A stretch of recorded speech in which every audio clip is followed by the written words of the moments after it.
What's going on, Fortnite fam? It's your boy Zeke, and we just got done wrapping things up over in Europe, and now we're turning our attention to NA East for another 6 games of qualifier number 3. We've got Reese again on the analyst desk, but this time we also have Vivid joining us. Gentlemen, how are you guys feeling? Reese, I know you're feeling pretty good because we just came from EU. Vibes are still high from EU. The games over there were great. There was some great excitement leading up to those last games. You know, we needed to make sure there was a ton of teams that needed to get in that top 10. It was very, very exciting to watch those storylines unfold. And today, we've got the exact same thing on NA East, so can't wait for the games. Yeah, my motto for today is save the best for last. This is the last qualifier weekend, and we have the clash of the Titans, the high ground kings, Zate, Stretch, and Sav, and then the low ground kings, Scented, Edgy, and Commandment. So I am super excited to see them go at it today and see who ends up winning the thing. Of course, they had to do this to us, right? It's like, you know what? We're better late than sorry, or better late than not even there. You know, here it is, the final opportunity. They have to make top 10, or that's it. We won't see them in semifinals. But of course, we'll touch on all of that in just a second. First, let's take a step back and talk about the actual format of the show and the prize pool and everything we need to break down to get you guys caught up to speed. Now, of course, if you enjoy what you're seeing, don't forget we have NA West after this for another 6 games, and of course, we'll be back next week in Europe for more action. Now, Reese, break down how we found ourselves here in Qualifier 3. So we are in Qualifier 3, as I've already said. We're currently in Round 4. So the teams that we've looking at today have already played 2 qualifiers already, and this weekend alone, they're on their 4th round. So tons of games these guys have put through, and the teams that are in, the top 33 teams, are the best 33 teams from the weekend. So what we're going to be looking out for in this leaderboard is the teams who get to the top 10. So throughout all the games, just keep an eye out on who is at that top 10 and who is below it, who's on the threshold, who's above. That is the important part, as these guys will go through to the semi-finals. From the semi-finals, we're going to get to that top 8 to get you into the finals. Yeah, so how are teams going to get their placement points and their points today? So the first place team is going to be taking home 30 points for that game. Second place, 25 points. Third, 20 points. Fourth, 14 points. And those points will start being gained at the 17th place. Now, eliminations are 2 points. As we know from past events and everything like that, it is usually 1 point. However, the point increase here has made a huge change in how teams are playing out these games. There's been a lot more aggression, and it's made a huge swing in the leaderboards, because usually those teams that are getting those high, like top 5, top 10 placements at the end of the day, they have so many eliminations. So Elam's playing a huge role. I'm excited for today. That's right, and of course, what is the reward at the end of the competition? Well, here's a breakdown of the prize money for every single region, and of course, you can't forget, your trio champions will walk away holding the Axe of Champions, an in-game pickaxe they can hold, and anytime they run into someone, they see that pickaxe, they will know, hey, those are FNCS Trios champions. Now, guys, I'm enjoying the FNCS, but I gotta turn my attention to the stars for just one moment, because Agent Jonesy's search to find the best hunters took a dark and stormy stop to LV-426. Now there's good news and there's bad news, okay? Bad news first. Surprising no one, a Xenomorph was able to sneak back with Jonesy. You know, this menacing adversary comes equipped with both the Xenomorph tail back bling and Xenomenace built-in emote. Now, the good news is Jonesy's trip has delivered one of the greatest action heroes, Ripley. In addition to having her Nostromo crew outfit variant, you'll warrant attention with the Wayland Yutani cat carrier, complete with the Jonesy the cat. That's right, that's a real thing. Before it's game over, man, you can also get the Space Gear bundle. This theme bundle includes the P500 Power Loader arm pickaxe, the Cheyenne dropship glider, and a new emote that's bursting on the scene. So make sure to swing by the shop and pick it up before they're gone. Your ability not to twist your tongue on those words is, may I say, out of this world? Ooh. I said it on EU, the joke's still funny back here. Oh, listen, man, I get paid to be the meme master. That's it. It's really just V-Bucks that they give me. Maybe someday I'll work my way up. Anyway, let's turn our attention back to the FNCS. We've got other regions that are wrapping up, so we've got to tune into them, see how their FNCS went. Remember, we've got 7 different regions competing in the FNCS, so of course we want to see how these other regions have handled their Qualifier 3. We're going to jump over to Middle East and see which team holds that number 1 spot. Yeah, what we can see is, quite interestingly, all 6 of the Victory Royales from all 6 games are actually in the top 4. Usually what we're kind of seeing across other regions is the fact that one player, one team may pick up a Victory Royale, but not be as consistent. What we've seen on Middle East is all of these teams right now in the top 4 have been extremely consistent throughout all of their games, and they're at the top because of this. Yeah, and something that you mentioned there, Reese, was the consistency in Victory Royales. Another part of their consistency can be contributed to the amount of elims they are getting. Every single team here in the top 5 has at least 29 elims, obviously almost being 30, and that is just absolutely absurd, because as you can see, as we go to the second page here and in top 10, those elims drop off so much. And as I was talking about, as we went through the format and everything like that, elim points are extremely important this weekend and in the way that these formats work. So teams got to be more aggressive. They got to be getting those elims, and they got to be finding those picks.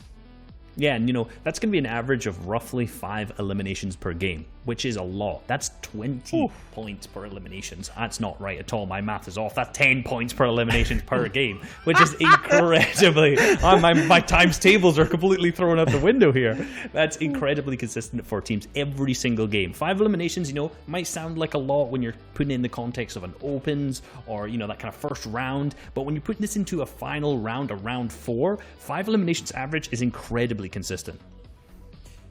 Yeah, and let's not forget, these teams are still fighting for these last second series points that they can scrape together. Hopefully they can go to the semifinals next weekend. Now let's see who we think is going to win this today.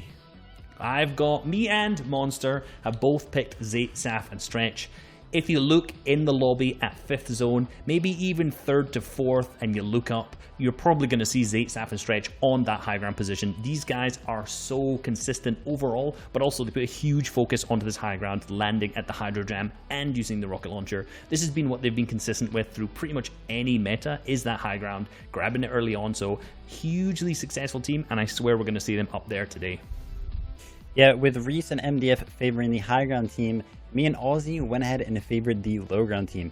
Commandment, Scented, and Edgy are in this qualifier this weekend, and I am so excited. I have played scrims against these guys. I am also a low ground lover, and let me tell you what, my love for low ground slowly diminished the more and more I play against these guys, because they absolutely tear it up on the low ground. They are so good at controlling. They are so good at staying ahead and finding picks and applying pressure to anybody that dares contest them down there. And I really just don't see a way that they don't come out on top today. Yeah, it's interesting that, they're so dominant on that low ground position that any other team down there is just almost, I don't want to say ruining their game, that's not true, but it's like they have to contest against one of the hardest fighting teams, one of the best box fighting teams on that low ground position. You already know they're going to be ahead of the zone, you already know they're going to be in that good position, already taking angles on you. So how do you counter that? It's like an early game drop. Are you going to drop in a POI that's contested by one of the best fighting and early game teams? It's kind of similar in that end game. Are you going to contest low ground when these guys are there? I wouldn't. Yeah, I mean, Misty Meadows is definitely theirs. I would be very surprised if they got contested off spawn today, because they have done such a good job in previous events at defending their POI. And yeah, as you attested to, their low ground control is just absolutely absurd. I've sat down and reviewed their games and everything like that, and just one thing that they're so good at is sticking together and playing as 3. If one of them peeks you, all 3 of them are peeking you at the same time. It's insane. They play so well. And that's something that's really consistent throughout a lot of the top level low ground teams. It's just generally spacing, right? It's like, a lot of people talk IGL, I'm the leader, I'm at the front, but what's most important is when someone's taking a shot, you have someone else there to back you up at the same time. And this is what this team does in particular, right? They stick together, someone opens a wall, there's someone else right behind them, and a lot of times, like you've said, Vivid, there's the other one there as well. All 3 people looking at you. Even if those shotgun shots don't do very much individually, they do a lot combined. And this is how they're so easily able to consistently pick up those eliminations overall. And if you look through your leaderboard, I guarantee they're going to have the most eliminations today. Yeah. Okay. Now we've done our fair share of talking about the low ground. Something that I want to talk about, though, is the high ground control that I think we're going to see today. In the past 2 qualifiers, we've had teams that have landed at Hydro 16, which means that they get that RPG control, and they don't typically land there. They don't have much practice there. They kind of just have decided to go there at the last second because they think it's going to be uncontested or whatever. Now, this weekend, we have Zayt, Stretch, and Saf, who practice Hydra 16 every day of the week. They land there, they know the rotates, they know how to use that RPG effectively, and also they have that high ground experience to back up the use of this RPG. So I think today we're going to see some absolutely like insane high ground control, and I would be surprised if they don't hold it like 4 games out of 6 maybe. Four's a big ask, right? That's Four's a a big ask. I'm cutting Bold. you, Zeke, one more time, but it's a big ask. But honestly, like we've seen on other regions, we've seen it through NA East. It's always a high ground team with the rocket launcher that's consistently able to get up there. Yeah, we just came from EU, right? That's exactly what we saw. You've just got a team that takes high ground right before moving, and oftentimes they have an RPG, whether that be the team that landed at Hydro, or that's the team that had the RPG was going to do it, and then they got eliminated, and then the RPG swapped hands. There's so many different variables and teams that kind of ended up with that RPG. But like you guys are saying, I'm really worried that once this trio hits Hydro 16, that's it. They're just going to dominate everyone, right? Because they have so much knowledge, so much experience behind them, it's hard to compete with them. Now, we're going to be jumping into game here in just a little bit, Fortnite fans. We hope you guys are enjoying all the action. If you've been with us since Europe, gear up, because we got another 6 games ahead of us, and then 6 games over in NA West. Now, gentlemen, real quick, before we jump on over, what are you guys hoping to see coming into these games? I asked this question back in EU, but how do we think the mindsets are going to be, especially for trios that haven't qualified and need to today, versus like trios that are kind of waiting, they have the series points, and now they're looking to practice? Across the board, everyone's just going to have to be confident. They're going to have to believe in their playstyle, aim for that top 10 every single game, and just believe that you can do well. Even if you're not performing that well, one big game can put you up so much in the leaderboards. Yeah, nerves will play a huge role today. Whoever can control their nerves the most today will end up doing well. And as we know, we have quite a few experienced players playing, so I assume they do well. And then the newcomers, maybe not so much. Okay. These are big words coming from VV, though. This is what happens. See, we got the 2 guys with the largest egos. I'm just kidding. I love you guys. Now, of course, Fortnite fam, you know what time it is. We're aboard the battle bus, and we're getting ready to jump down and land on the island. So let's kick it over to our casters. It's Monster D-Face and Aussie Antics will be our eyes in the sky. Very much, Zeke. We're here ready to take this all home. It's your boys here on the mic once again. Listen, Ozzy, we had a great day yesterday. We know what we got a little taste, I'd say, of qualifying week 3, what it can bring to the table today. Nothing short. It's, if anything, a level up in competition, right? The names here, the profiles for NA East in particular, they're the biggest around.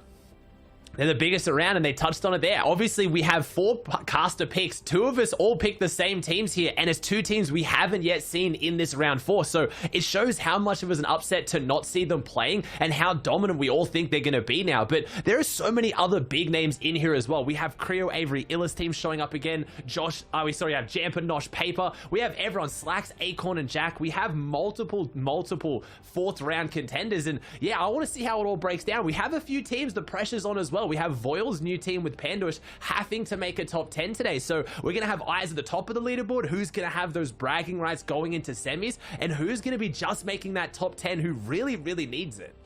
Yeah, and you just mentioned that right there, right? There are some teams coming in as a fresh trio. That means they do not carry over any series points. Anything that you did with the previous trio will be left behind. So the pressure's going to be on for a couple coming into this final round here, and those are going to be the most interesting. We're going to have to keep an eye out on Aussie. Obviously, when we watched over in OCE, we saw the same thing unfold, and honestly, that last game couldn't have ended better. Or who was it? Was it Zora right there? And right.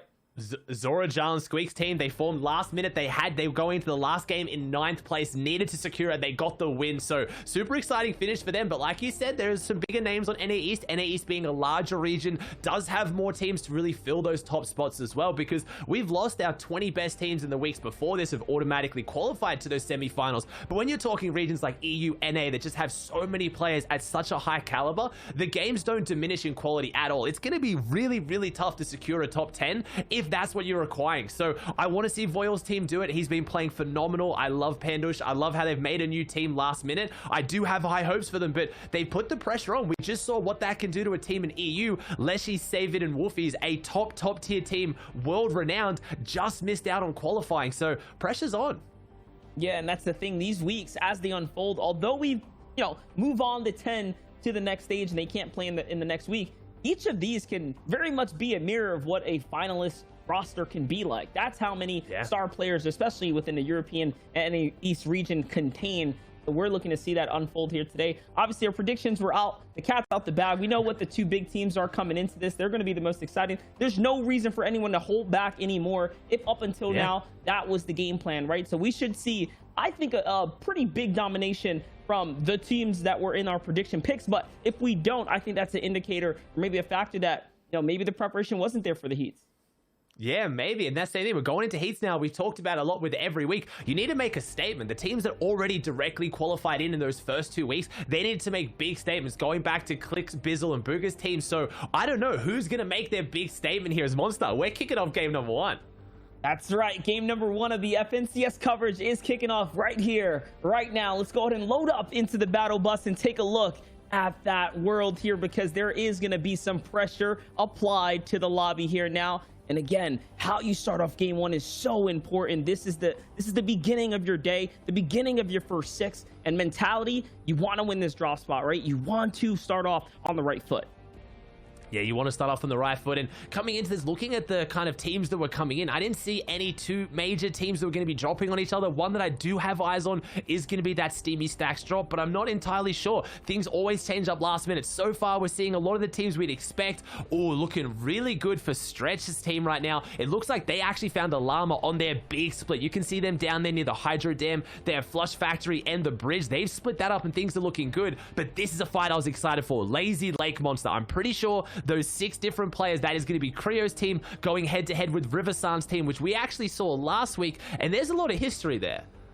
Yeah, there's a lot of history there, obviously, one of which of, you know, being counterparts on one another's squads, right, to say the least. And now again going toe to toe against one another. Here it is, Avery, Illust, and Creo all bunched up against one another. They get the main building, which means they get more or less the control of the field. And now it's time to push on out. And it seems like Kaz and Lazar here on the back foot. No shield for them, or not much of it to work with. Yeah, I don't really know what happened here. I haven't seen eyes on Riversan. Riversan's coming from behind, actually. There's a little bit of a flank being engaged here. I was wondering where Riversan was, so if they could use that properly, they can maybe turn the tides of this fight, because right now, you're right, they are really outnumbered when it comes to loot and the advantage, and the shots come out from Riversan, and it wasn't enough to really break this one apart. Creo just jumps straight onto Lazar. Lazar goes down, and things aren't looking good at all for Riversan's team here. Yeah, and for what we saw coming into that, Lazar was one of the few with shield as well, so we already knew Kaz didn't have it at the start of that, and he's hiding out. He's just sitting on the ramp. One tag, even from a shotgun, there it is. Just, you know, the indicator, right? To see the white HP, you just know at that point, it's confidence time. You're going to run right through it. Creo gets all 3, though.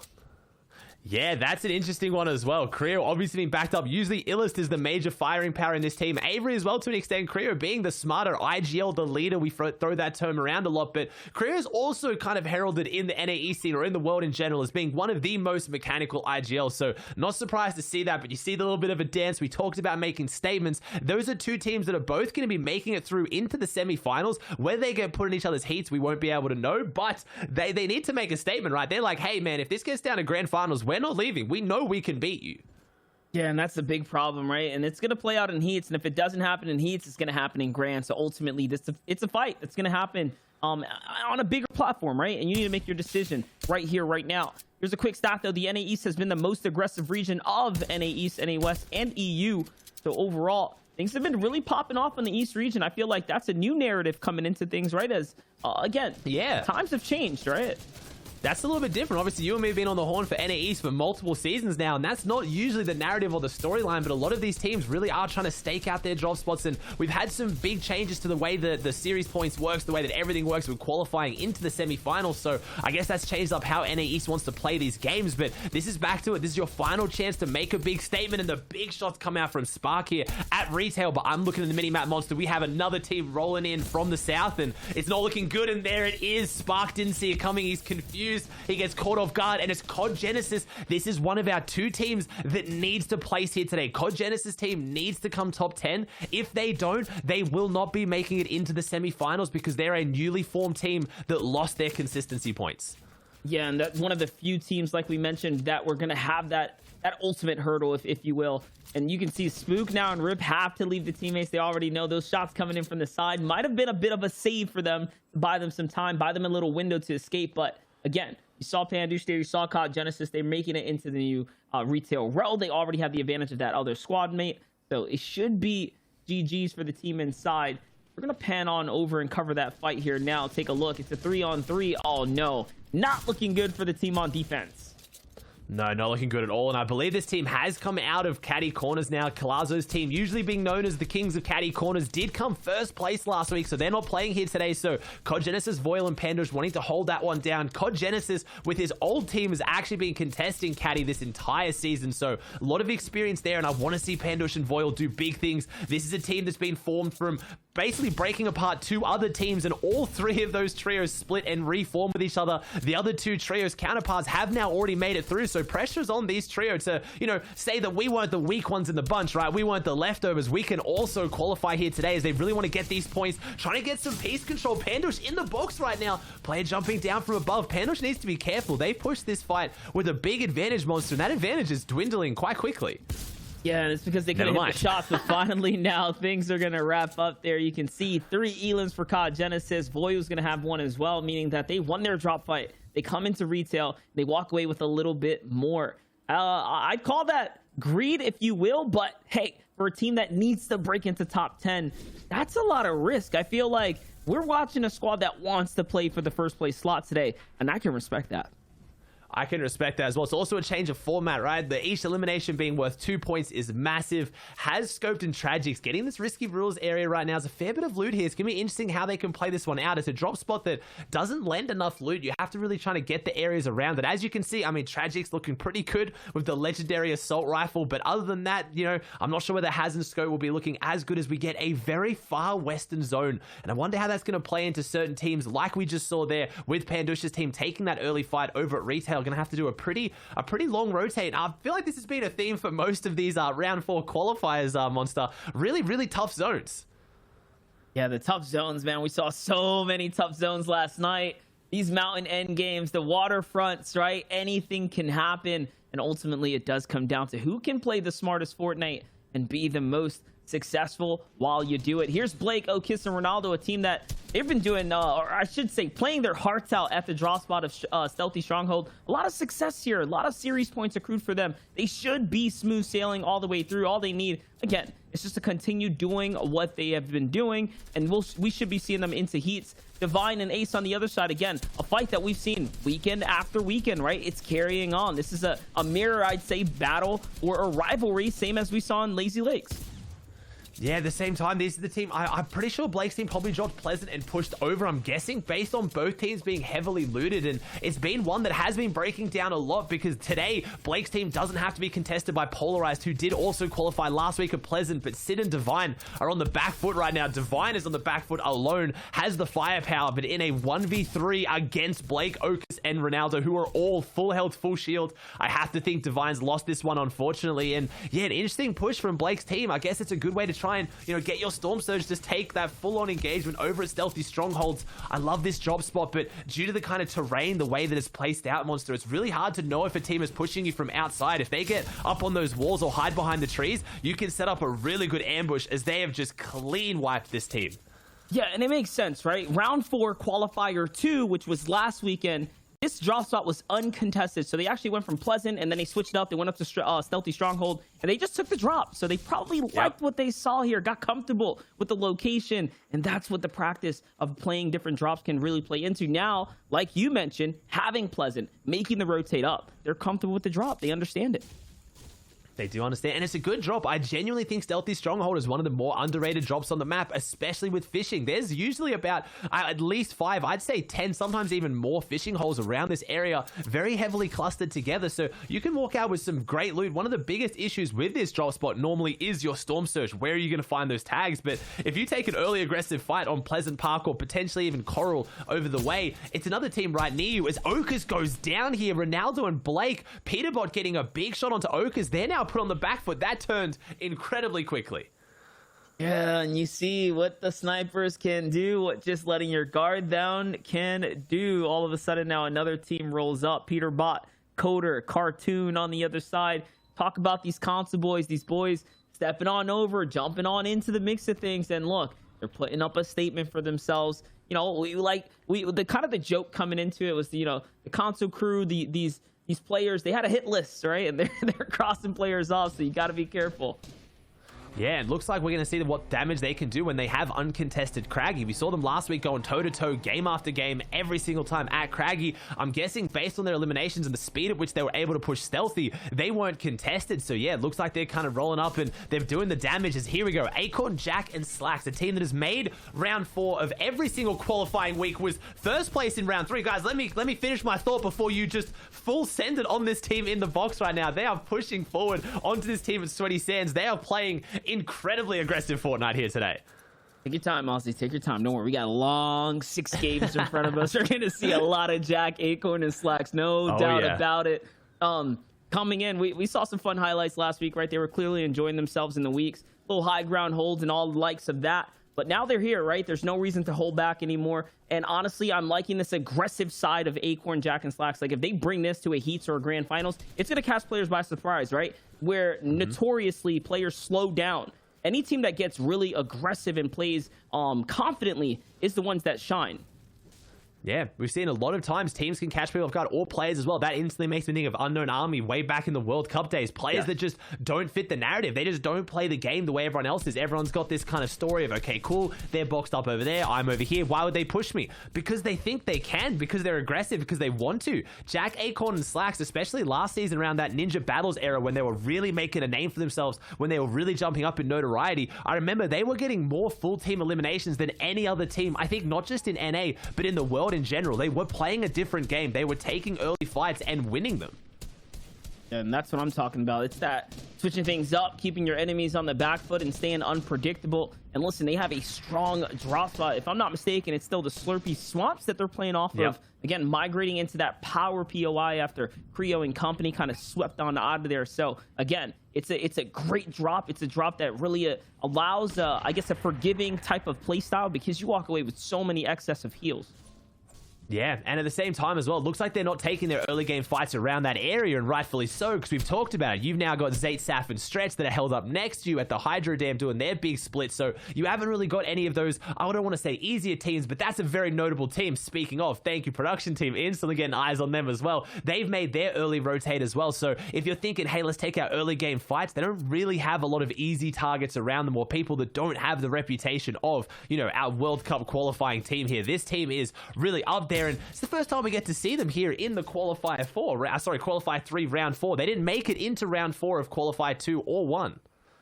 Yeah, and that's what keeps them down in series points. So honestly, although a lot of teams might be coasting, I'm sure there's a little chip on their shoulder that's telling them, hey, we got to play pretty well today if we really want to guarantee our way through. You'd hate to be that team that just slips on by just outside of the crap because, you know, you weren't good enough. Yeah, and they got to make a statement here as well, right? Whether you get off consistency or not, these are the kings of the region. Zayt has a reputation for a reason. I don't think he wants to just be coasting in off consistency points, never actually having a big performance in these set lobbies. He's going to want to make a statement, because this player more than any other makes statements. Here's why he has a reputation for drop spots when it comes down to everything else. You know that Zayt is a competitor. He wants to win at all costs, and I think now making it here into round 4, I think he's really going to try and prove that, and that's why 2 of the forecasters, yourself included, really put your name on the line to back them, because they are going to be probably going for that big high ground aggressive play, which in this format especially is going to lend itself.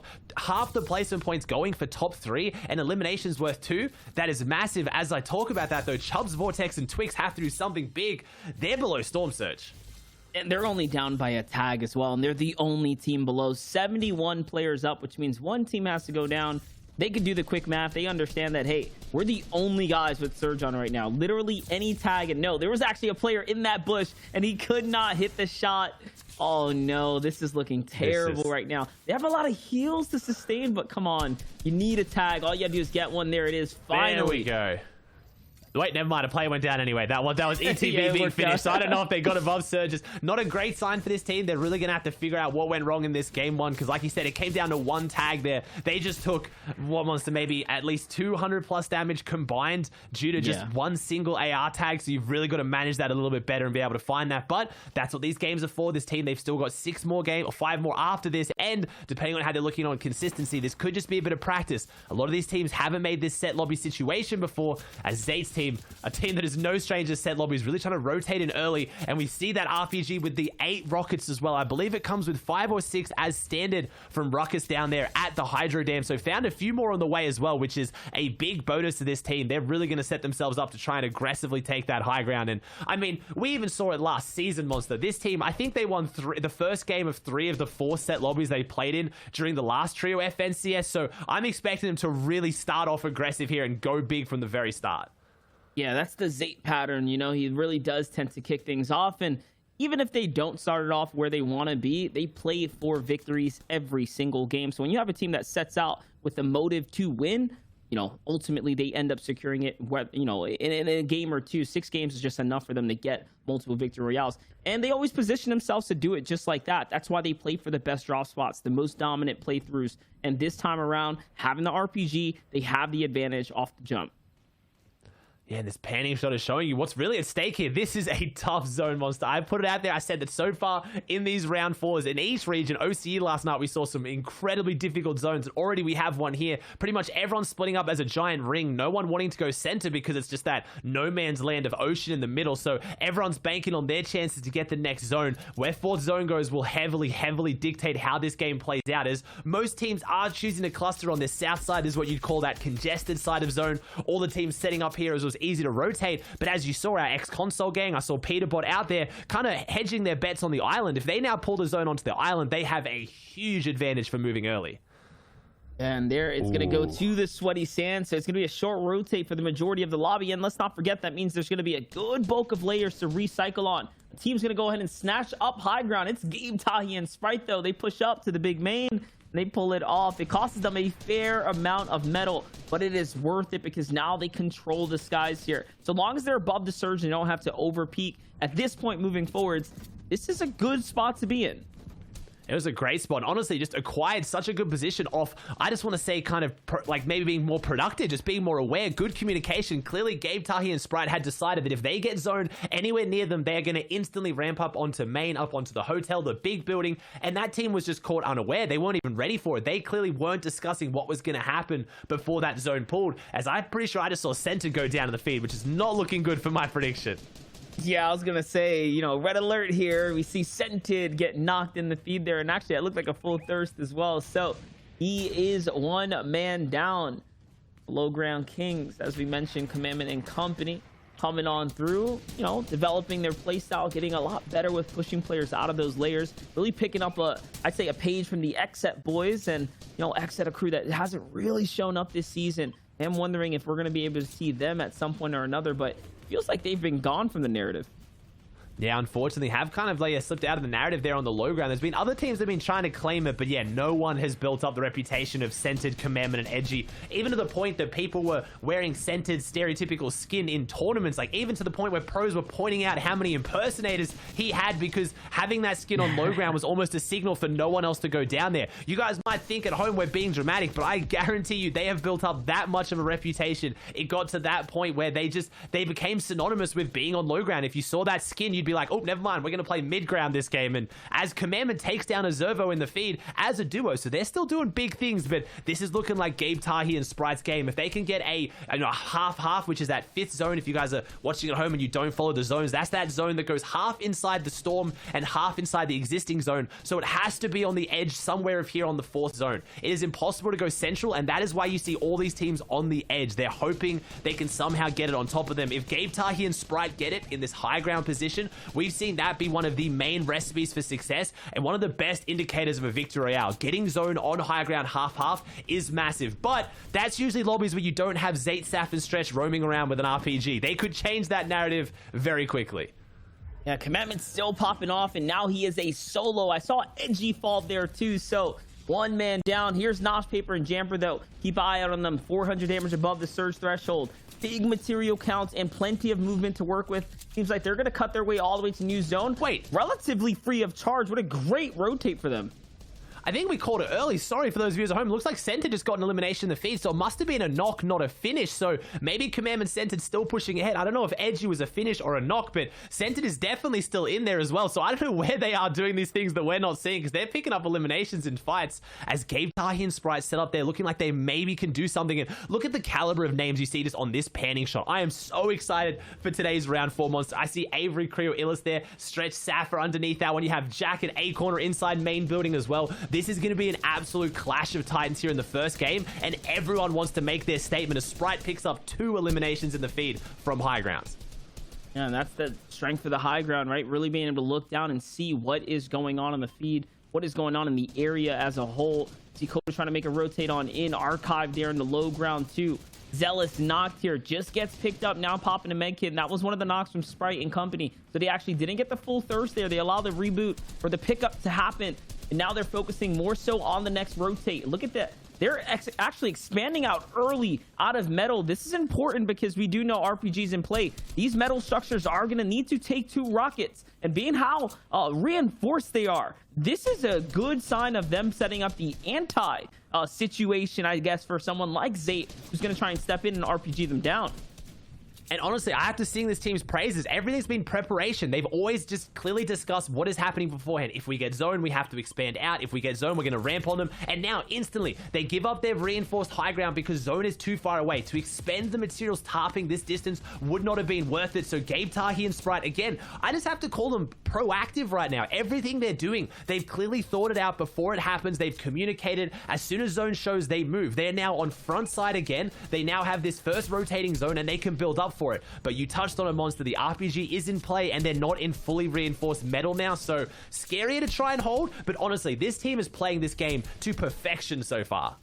Yeah, they're playing well, and look at this on the outskirts. Zate is still up, Stretch as well, and Stretch is actually going to fall on that rotate there. That's going to be massive for the High Ground team, giving them much more of an opportunity now to actually win this whole thing. We might just be seeing Sprite. Tahi, Gabe up above, hold this one out, but no, someone gives Tahi a little run for his money. He's gonna have to go on up a little bit higher, and it was Acorn who found Stretch. They were right above one another, layer to layer. As you can see now, the explosion from Aperta is what's gonna take out Zate there, so it's a back and forth. That RPG probably backfiring in the hands of Zate, and now all of a sudden, the biggest threat is gone from the lobby. This should be Tahi's run here. It depends as well. I'm noticing they've gone through a lot of their meds there. Tahi fell down, had to go through his white heals, and this could very easily turn into a heal off. We don't know. I do still see Centered in there, so Centered is somewhere in the mid ground. We see Mikey, Clarity, and Niddle, a team we haven't talked much about, who as a full trio could cause the upset here and go for big things. As we tune in more and more to Gabe, Tahi, and Sprite, I'm just noticing the lack of heal off potential. It might not come down to that. They can pressure the lobby, they can get their eliminations, but I don't know if they'll be able to secure that win, as Commandment and Centered are still doing things on the low ground before Adrian finds it. But we know eliminations are worth 2 right now, Monster, and this high ground team just isn't getting their eliminations up. Yeah, if you're not getting eliminations, you're really not earning much at all, as placement points are really going to start giving out now. For every team that falls, a point's going to get divvied out, but you really want to break into the top 3. That's where the chunk of points are going to start jumping up exponentially. If you're not making it that far, you know, you better have had some elims, otherwise you're going to be slipping behind. Acorn's crew here, only 4 elims coming into this, and now as a solo, he has to pray that he can stay up and just steal away any points possible. Again, he slips into top 10. 20 players up means that there's a lot of full teams still here. There's a lot of full teams. I saw Scoped, Has, and Tragics on the low ground looking to do big things as well. A team that has been playing very consistently, but hasn't had their really big podium or top 5 finish here in these set lobbies, and I'm hoping to see that from them here as Has takes down Voil. As I say that, Tragics takes down COD Genesis, so they are wiping teams on the low ground. They are really stepping up into this low ground to try and hold it, as we see Nosh, Jamper, and Paper down here as well. But Acorn doing big things as a solo and not playing too aggressive, just holding these angles, dipping in and out of zone to try and just position himself. Only has 12 builds left, but like you said, every single team that goes down is placement as Nosh and Scope's team clash, and unfortunately looks like Nosh's team came out on top for Scoped.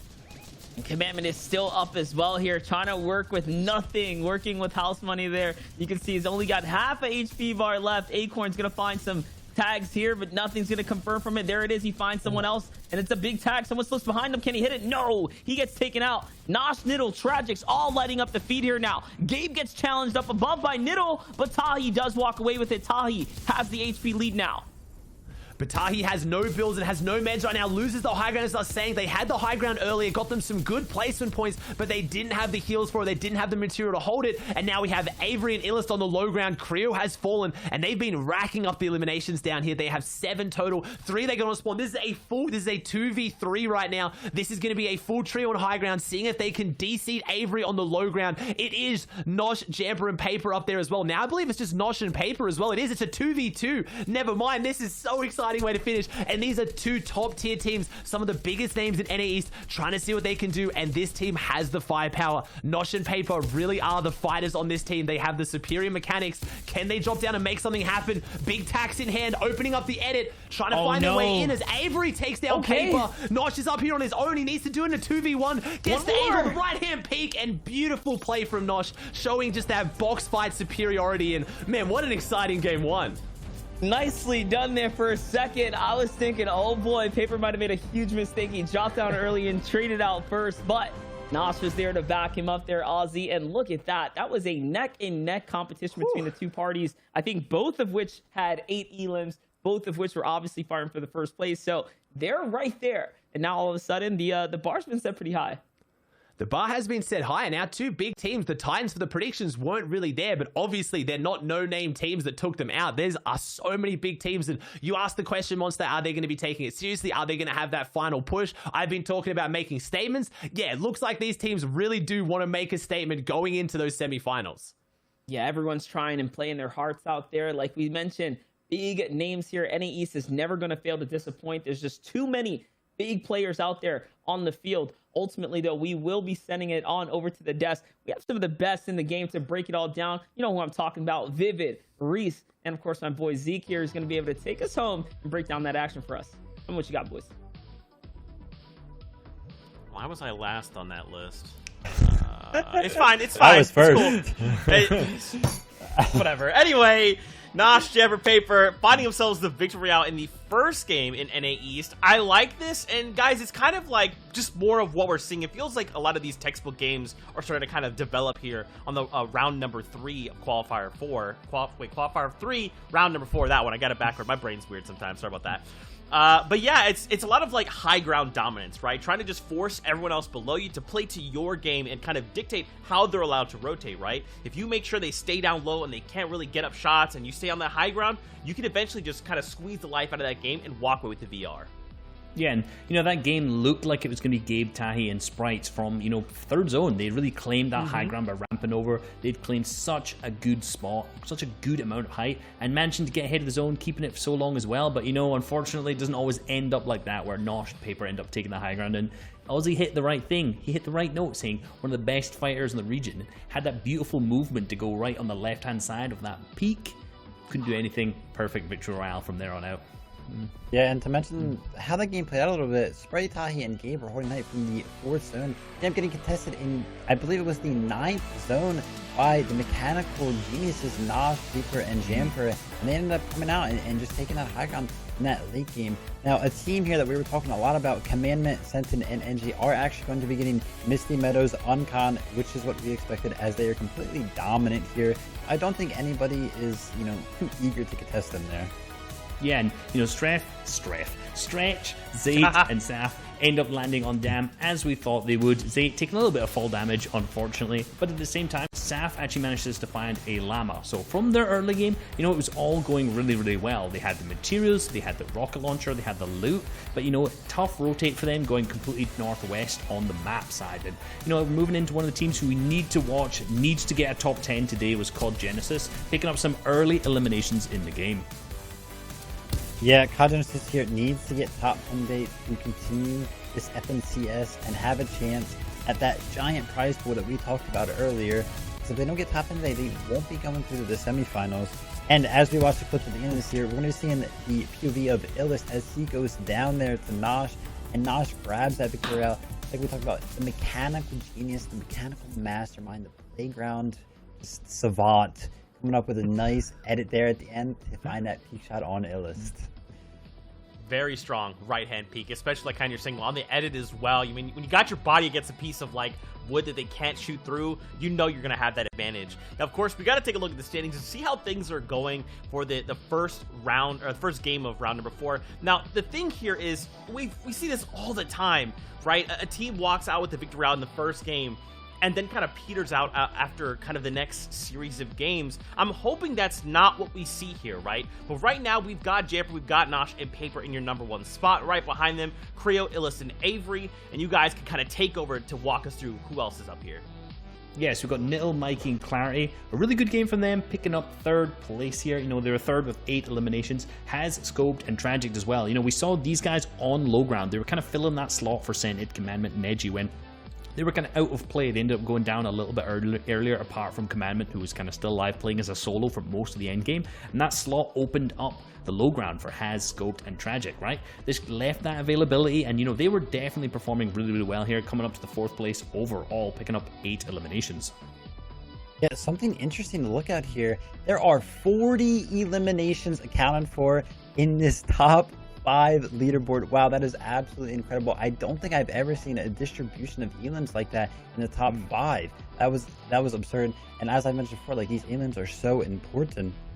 One thing that I want to know about how Nos, Jamper, and Paper play the game out is, you know, they pulled a far 5th zone, which is often referred to as the half zone, and they went ahead and used those bouncers to just use that little bit of high ground that they had built up on the ice cream shop on the dock of Sweaty Sands. Use those bouncers to go ahead and rotate over quickly, found themselves a nice mid-ground layer, and use that mid-ground to just go ahead and fight for height in that 9th zone. And, you know, it worked out really well for them, and now they stand at the top of our leaderboard here, Reese.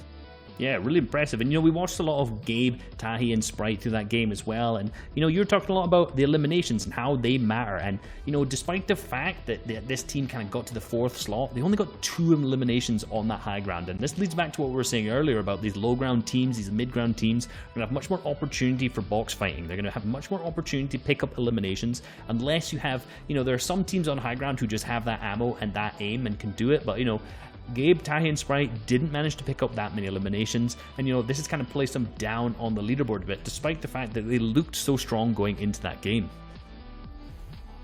And I want to see, wow, how this all translates, right? Because there's so many of these different trios I want to see. Oh, go ahead, sorry. There with that RPG, like, they had a rough time on that mid-ground layer that they found. Sprite, Tahi, and Game were actually pressuring them. I'm not sure if they ended up knowing if they had the RPG or not. I would assume they might have got a little bit of an information grab. It was basically just dumping all the AR ammo that they had into them, so that way they couldn't pressure them. And as Ozzy was mentioning, you know, they did a good job of building out metal.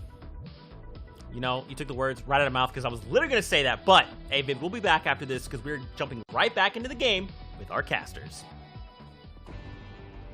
Zeke, and one more other team I want to bring some focus to as we're hopping in here was that 3rd place team, Nittle, Mikey, Clarity G. They really cracked open the game there for the high ground squad. Nittle going up, and they land at the Dirty Docks uncontested. So Ozzy coming in, you talked about how we didn't really bring a lot of attention and focus to this team, but they're veterans. They've been here and they do this. I mean, they're veterans of Dirty Docks too. One of those teams that I don't want to say got lucky, but they've been going Dirty Docks for the longest time, preferring as a drop spot before it was even a really top tier drop. We've had that discussion with the gold economy now having 2 NPC quest givers there that also upgrade. It has been kind of skyrocketed to one of the strongest, if not the strongest drops on the map, and just so happened that they have had seasons upon seasons of experience fighting there. So they really are a scary team. I would say in NA East, they're one of the teams least likely to be contested, because people just know how good they are at Dirty Docks. So even when the loot got that good, they didn't want to drop there and try and contest them for us. So I think they're incredibly underrated. Mikey as well, one of the biggest grinders in the scene. I'll put it out there. I think he's got almost 200,000 arena points now, just regularly every night playing the game for so long on top of scrims in the morning. I do think they are a team that could really pop off in this FNCS and surprise quite a few people. Yeah, that is all the information we wanted to hit on. That's the Dirty Dock Vets there in 3rd place. Take a look out or keep an eye out on them as a sleeper trio to really pop off. They've always been there, but again, it only takes a championship title for you to really put these players up to the next profile and elevate them onto the next pedestal. Here's TJ, Trap, and Fop. This drop spot here, Steamy Stacks, we already know is going to be very heated coming into the heats. You know, a lot of big teams like to land here. A lot of teams like to play for this drop, and for good reason. It's a big enough drop to house multiple players, but, you know, multiple players, same vicinity, it never really pans out well. No, it's always difficult, and even here right now, Lazy Lake, a drop spot that has more than enough loot for an entire team. Probably enough loot to potentially work for 2 teams if you maybe went for the fishing in the lakes nearby, but that is not what Lazar, Kazi, and Riverside want to do against Creo's team. No. They don't want to split the loot. They don't want to share the loot. They want to win the drop spot, and that's what goes to fights like this. Game number one went over to Creo, Avery, and Illust. They did have the advantage. This split's really weird right now. Creo, Avery, and Illust are very split between the buildings, but they're kind of holding the mid-ground layer. Well, then we have Riversan's team holding the high ground across the 2. Look at that quick stat there, showing that Steamy is the most contested POI across NA East, EU, and NA West. It's just a favorite drop. It's been a favorite drop for a long time. You know, some drops like Dirty Docks recently rose in popularity, whereas Steamy Stacks, man, it's always been good. And of course, the mobility, it's a bonus, right? It's a natural appeal for most teams. Yeah, and I think it's also just by virtue of the teams that go there as well. Bully's team on NA East, known for fighting this season after season. Chap's team now going there. Chap's team not known for fighting at Steamy specifically, but known for fighting everywhere else on the map. Pretty much for the seasons gone by, I think some of the biggest, most contested drops we've seen is always at the hands of Chap. I know Defend the Farm in squads against Arab's team right now. As Riversan's getting in this fight, looks like they're engaging on this one. They're trying to jump up and find the angles. Riversan put in an awkward position, has no spare shields, only has the 56 health, needs to try and find time to pop the med kit and disengage through this fight, and maybe Creo's team has found the advantage, but I'm seeing another team lurking off in the distance. There it is as well. You see them coming around the corners. There's Adrian's team, and now this fight gets a little bit more awkward because high ground's not as strong anymore when you get third partied as Lazar finds the angle and he's putting this one toe to toe, almost gets the 1v2 wipe. He does go down. Kazi and Riverside have to do something big now as Creo comes through and closes this one out, maybe getting the revive on Avery, but here it is. Adrian's team hears these shots. They know they're wounded. And Illis with the information grab there, he can give all that side pressure here because he's watching it all unfold. Kaz doesn't have a lot of HP to work with. Creo needs to defend the siphon there, but Illis is also playing defense for Adrian, that weather station crew that rotates in. And I mean, they had a vehicle, so they whipped around really quickly. They have an angle on this fight here. Ooh. And the sniper shot wasn't ready, but the knock is still going to come through. Jeez. My gosh, way to switch and land all the shots that you needed. Yeah, especially when you go to fire one gun as well, and Illis with the piece control moving forward, but unfortunately this player's jumped back up inside main building trying to find that angle, and yeah, Illis with the absolute beam onto high ground, and that player going for a very risky push around the corner. I think they should have been punished a little bit harder for that, but they now have the right hand peek as Illis has to duck around this corner, and no, they do go down. Riversan falls here to Illis. Looks like Creo's still alive on a slither of health, and maybe they can get the revive on Avery. They can. So, a lot scrappy this time, a lot messier, but that is another full trio clean wipe with no one getting finished. So Creo's team walking out 2-0 here at Lazy Lake.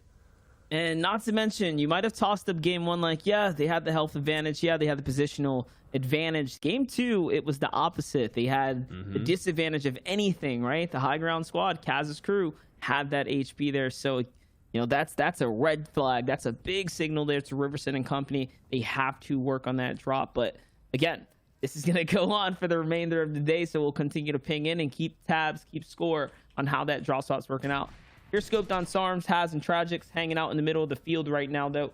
Trying to get comfortable, staying cozy right now. Of course, the biggest pressure, the biggest threat is the looming storm surge that might just be coming. Sniper shots like that are what you're looking for.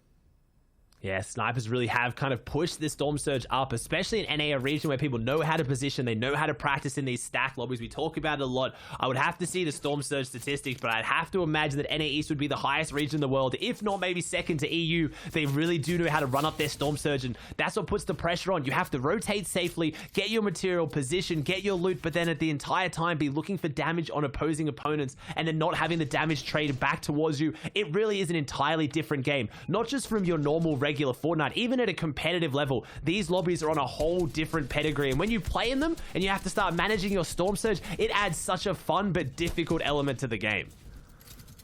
And here we have it, kind of going back and forth right now. Teams that need to maintain these tags and try to play for it. Like we said, it's a game within a game. Easy Rock, though, not in a game situation right here. He's in a tough one. He gets backed up, tagged, and his teammate gets punished as well. I don't know whose decision it was to jump in enemy boxes, but you see what happens. You can get punished. Again, that's the pressure of Storm Surge. That's a play you'd never really make unless they needed the damage. And instead of going for long-range tags on, you know, opponents out in the open, they really did go for the aggressive box-to-box jump down, showing the, I want to say, the lack of experience here as a team in these kind of lobbies. And now you're seeing it. Not only are they being punished, the other team as well. Just no one is really winning this one. It is so scrappy. So much damage is going backwards and forwards. They're now in zone and every other team has got eyes on them. This is not ending well for either of these teams, but who is at least going to get the eliminations, get the points, and maybe salvage a game? It looks like it is Rog's team here cleaning this one up, but again, are you winning the battle to lose the war? Yeah, and you can see Nemo now having to dig into the heels here. Those are the bandages. Luckily, they do find Pot's going to have to get picked up, and again, they're inside the storm. There's sniper shots coming in. There was already AR shots being tossed their way, so there's enemies in the vicinity. Pressure's on for this team here. These elims, though, they carry a lot. That's 6 points. That's 6 big points. That's almost doubles their points, right? From where they kind of set off, or at least jumps them up a fair margin here. So great start to the game.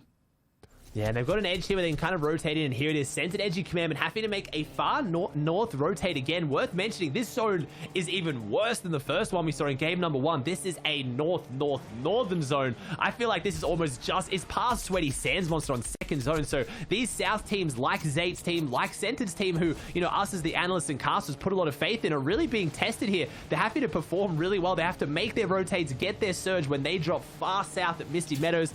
Looks like they've done just that. Haven't seen the surge indicators, but that's why you see them taking these aggressive tags while they're traveling, and that is beautiful surge economy there from Edgy. And I want to see if they can have the big performance we expected from them last game, as they really are racking up the damage here in this vehicle. Yeah, and they're moving and grooving right now. 21 points coming into this whole thing. Again, these early rotates, we saw the vets do this time and time again. They set up, they get comfortable, they try to, you know, pick and choose the prime spots to beat.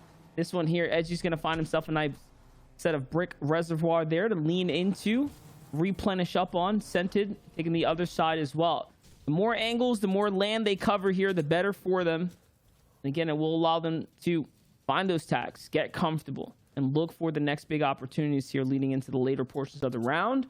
But only at zone 2, it's very, very early to tell, right? We have so many big zones ahead of us. This zone's going to really cut down tremendously now, and the likelihood of it landing here is not very high. Not very high, and that's what you're going to talk about in these lobbies. I talked about how it's an entirely different game, and that's the trade-off you need to play as a team. Do you set up early in the edge to get your Storm Surge tags and then forego going center, which means you don't have as good position endgame, or do you try to go center early, and then if you can't find your tags because everyone's on the edge, you're stuck in an awkward position, like you see with a team like Zealous J and Fix now, who are below Surge, and everyone around them's based up. Nobody here is moving. This is very hard to get your Storm Surge tags, where if you set up on the edge or you get your Surge while people are moving in, you're at a far bigger advantage because everyone's running in the open. If you look around them right now, yes, there's players in every angle, but they're not opening their edits. They're not doing anything where you can get easy damage, which forces you to do kind of desperate triple sprays like this, or maybe a box fight. So you really need to kind of weigh up, do you rotate early and get the positioning? But if you haven't found your tags, you are delaying it for later, as even then, while pushing for those tags, Jay gets hit really heavily, but they do find themselves 21 above, so maybe safe. Never mind. 4, not looking great. Yeah, no, it's a back and forth. The team they open fire on is Jamper, Nosh, and Paper just nearby in a stealthy stronghold, so no easy pick'ems, but luckily a team's going to walk on in. Who is it on the other side of the wall? Let's see it. Zealous here looking for the quick wager. Eddie's going to go on and go for it. Grabs the wall. This is good control, but the angles are good from the opponents, and now being forced back. Look at this. That's what happens. The attention from the rest of the lobby comes on in. Luckily for them, Paper, Nosh, and Jamper aren't adding fuel to this fire here.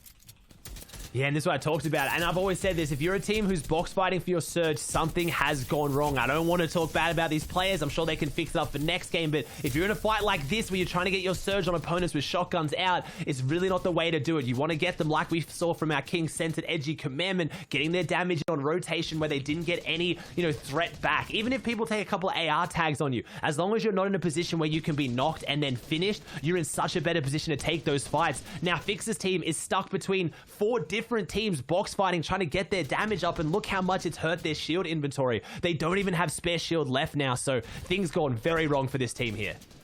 Yeah, Nos, Jamper, and Paper doing the same thing too, jumping down, opting to get box to box with Peterbot and company in their hometown, in their backyard. Cartoon, Peterbot, and Coda here are the ones that land up towards Craggy Cliffs. They have the draw spot clear for this weekend. Hold up, Coda jumps in by himself, and that's what happens. A double shotgun barrel on the other side of the wall. It's all disastrous for the crew, and yes, they are below. It had to happen, and they get wiped out.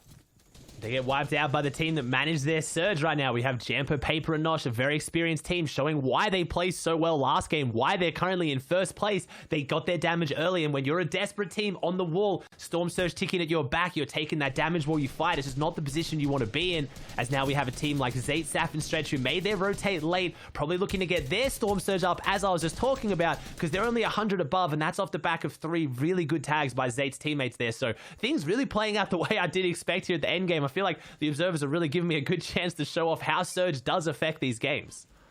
Yeah, for sure. We see a little bit of everything, both sides of the coin, if you will. Teams that are confident, comfortable, and situated than others that are a bit more desperate, a little underprepared, or overwhelmed by, of course, the factor of the surge that comes in. And don't forget, the surge, once it goes active, the Storm Surge will start beginning to do damage. It does damage to everyone on the team at a certain time, and it continues to tick that entire team down until you get above that threshold. So it's a back and forth situation. It's a constant looming threat in the game, and this is why no one can just hide their way to a win. You have to ultimately earn every single victory.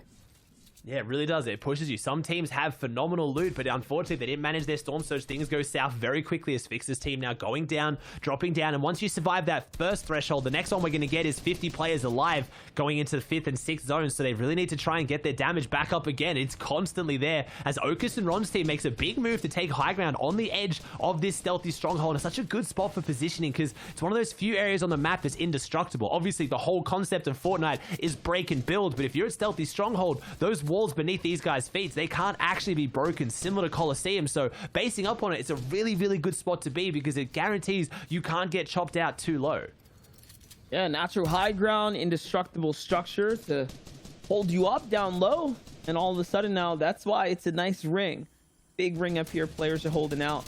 Then, of course, you can storm gate people through. They have to come up and over to enter into the domain, especially when you're just holding it on the storm line the way a lot of these squads are.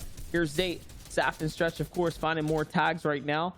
10 rockets in the inventory. Pretty big deal for them. Oh, yeah. You saw what happened That's last round. They went down early.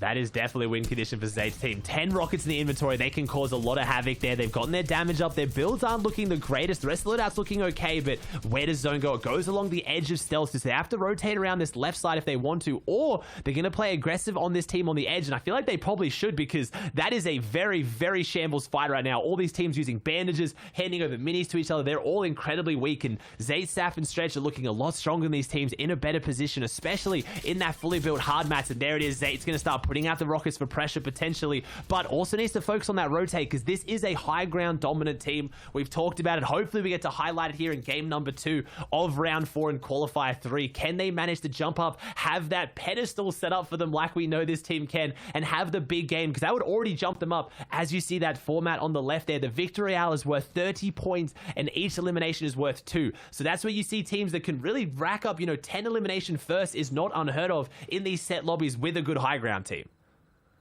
Yeah, we have seen it happen time and time again. Those 2 points per elimination, it starts to add up. It compounds, especially if you get that top 3 placement. That's what players are fighting for. That is where it's really going to get juicy for the teams. Adrian squad still up on their rotate, and you can see everyone's on the move right now. And actually, they're respecting the movement. It's a eerie type of silence on this move right now, and that's due to the fact that there's an indestructible wall splitting up, I'd say, the 2 sides of the battlefield right here. So everyone on the other side, they're hanging out, they're comfortable. Everyone inside the stronghold is just working their way through. The thing about the stronghold as well, similar to Weeping Woods, all the trees, right? It breaks line of sights. That coupled with the builds. Yeah, this is going to force more players to be alive right now. But look at this edge. Everyone's being pushed up into this. This is the result of seeing a far northern, far south, or pretty much far any edge zone. Right now, you're going to have all these teams clustered on the south side as they've only just made their way in. As I saw Zayt, Saf, and Stretch, there it is on top of Centered, Edgy, and Commandment next to Jack, Acorn, and Slacks. That is just 3 of the absolute powerhouse trios in NA East. That is going to be so scary when fights break out and those teams start making moves for high ground or wherever zone pulls. Yeah, and this is the second time now they, find themselves based up next to Acorn, Jack, and Slacks there. Unfortunately, Acorn was the one who took out Zayt in the previous round there, so you know, bit of a rivalry going on, if you will. Here's Nosh, Jamper, and Paper, our first place leaders so far as it stands. Almost edits this team down, has to be careful, but 3 Elims already, so that's a team wipe. Above the surge threshold now too. They hear all the activity going down. They're probably looking to force other players into worse situations, but no. Now comes the rotates. Great bouncer here to set them up in front. They're doing it again now, using these bouncers nice and early to get to half in, half out.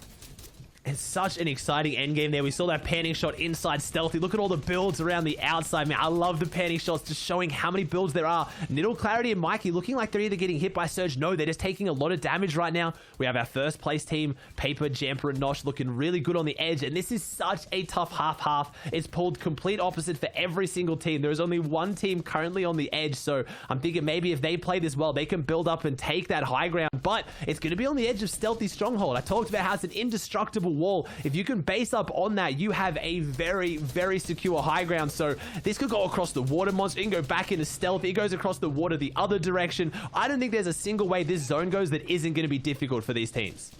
Yeah, it's going to be difficult for everyone, especially considering Tabnate and Chimp are up on high ground right now, and they can see the entire field. We already know that's an up-and-coming team, one that you have to keep an eye out on. Firepower. They've secured victories in these big stages before. They did it last week. They're probably looking to do it again this week here. So with them on high ground, that is a big, big problem for most of this lobby. Commandment, though, lighten up the feet a bit here. He's going to find Zealous out.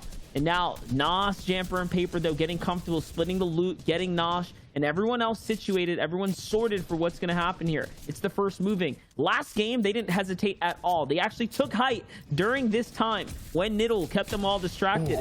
Dragon Fire shot's going to connect there. So again, Nosh has got the firepower, and they're going to be looking to probably fight for height again. Yeah, he's got the firepower literally in the hands of Nosh. You saw how good of a fighter he is last game with that epic assault rifle, 2 of the follow-up, because that's the one downside of that dragon shotgun. Only 1 shot to make it count. He's looking really good coming into this end game. Zaitsaf and Stretch situated in a good spot. Bouncers coming out, so I have to imagine this first rotating zone is going to be going more towards Flopper Island, back towards Craggy on the edge, because they're really trying to situate on front side, and there it is. It's just when you get the high caliber players like this, you can predict where zones are based on their movement, because they prioritize getting to that front side, and looks like they want to hold ultimate low. They're not building up here, so Centered's team, the low ground kings, maybe have a kind of a, I don't know, a competitor on the block, and with that Dragonfire shotgun, that is one of the key recipes that is in Sentinel's arsenal, usually coming out of Misty Meadows, being able to buy that from Condor, the NPC there. So things looking really, really scary for both teams. They're probably going to collide as Stretch takes down Jack. You talked about it, Monster. Bit of rivalry going on there, and looks like they're fighting each other a lot in the mid game as Saf takes down another player of that team as well. Yeah, and this high ground hold, they're so up in the air. They're almost untouchable here. Blake, Ronaldo, and Okis being the second to height here, and Teo's putting all focus onto them, and this is a great shot to just show you guys the layer control from different teams right here. There's so much threat that comes in to what layer you decide to pick, right? If your layer has too many players, you're going to have to switch, and if you don't, you're gonna have to face those players on that layer eventually, and that's why you see everyone try to divvy up. Everyone wants to get comfortable. Obviously, high ground being the easiest to kind of simplify the solution. You're up here, it's usually clear. No one's up here with you, and that's kind of how it breaks out. So take a look there. Second height has the biggest issue here, and that's Ronaldo and Blake. Oh, and Commandment sent an edge here on the ultimate low ground. I saw them on the edge there. Zate going across, so Zate not being able to find that high ground position, but finding a double connect with the rocket. That was beautiful. Was that 2 eliminations? It was 2 instant eliminations. Zate showing the RPG we usually talk about as about the tool of cracking open high ground, putting that pressure on height and taking it, but no, it can be devastating on low ground as well. As Stretch looking pretty low here. Zate having to rotate through. Centered getting elimination onto Stowe. And one thing I noticed about that high ground team, they had the floppers for the heal off, but do they have the material to hold it as Zate runs out of material himself? There it is. They end up on 18 points. Not bad for them. A big jump up, but either way, it's not going to be enough here as the real placement points are yet to be given out. And now, finally, we break into that top 10. Edge is going to get picked up. This is a rare occurrence, a pickup so late into the games here. A zone 8 pickup, a zone 8 save. And now, you know, that's a gun that you want active right now. Edgy, dangerous in these final moments here as a full trio. We haven't seen them operate like this in quite some time. It's been, I'd say, one or the other right in the lead up to now. But having them all together now gives me hope that they can actually do something here. and that's how they operate all together, box to box, back to back. That's why they went for that late revive. They really needed each other up. As I talked about it, Nosh has that firepower. That dragon shotgun is usually the reason why Center's team can control low ground so well, stepping up on the walls and applying that instant big shot of pressure. But our first place team, Nosh, Jamper, and Paper, looking like they want to go for it as well, playing 1 or 2 layers off the high ground. All these teams are going to be pushed down into Center's grip down there, and that's going to be huge or terrible for them. Do you get those extra eliminations, those 2 points by taking down the teams in there, as Nosh is just really putting on a clinic, not just this game, but today, showing why he is one of the most mechanical fighters, not just in NA East, but the world in general.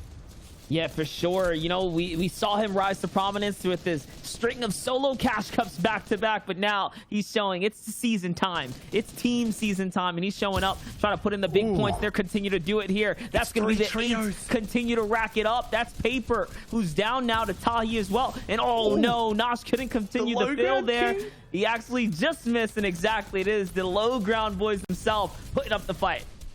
And just showing, I talked about it, Nosh had everything he needed. They had the full trio, they had the health, they had the meds, but they clashed with the low ground kings, and this is why we hyped them up so much. This is why I predicted them to be this winner of today, because man, they really do it better than any other team. That was a full trio, a first place team that was set up in a perfect position to fight them, and they made it look so easy. They took them down without taking any damage in return. They have 10 eliminations on the board. Can they fight their way from low ground? They are the kings of low ground, but unfortunately, low ground is not king in a heal off meta, and that's what Teo has. Teo is setting up for the med kit. Won't get the med kit off though, hasn't got it, but has the 4 floppers. Teo trying to get it, but he won't. But sends an edgy Commandment on the low ground. Commandment doesn't have the heal off. I think, no, they might be able to win this one. Commandment's playing defense. He's protecting them on the low ground. Commandment's going to go down, but Scented had the meds. What has he got left? Is it going to come down to who has more of the heals? Teo shots coming out, has the 2 floppers, needs to get it off, and he does. Teo, Chimp, and Tabney win the game from low ground, but the low ground kings racking up 10 eliminations or more down there.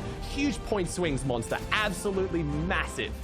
7 elimination victory royale there for the high ground hold, which, by the way, that was like a chess game in those final moments. It was really a game of thoughts and processes. Commandment, and most importantly there, stood behind to deny the siphon, but in those final moments it didn't matter because Teo was still up. He had heals and he found those tags.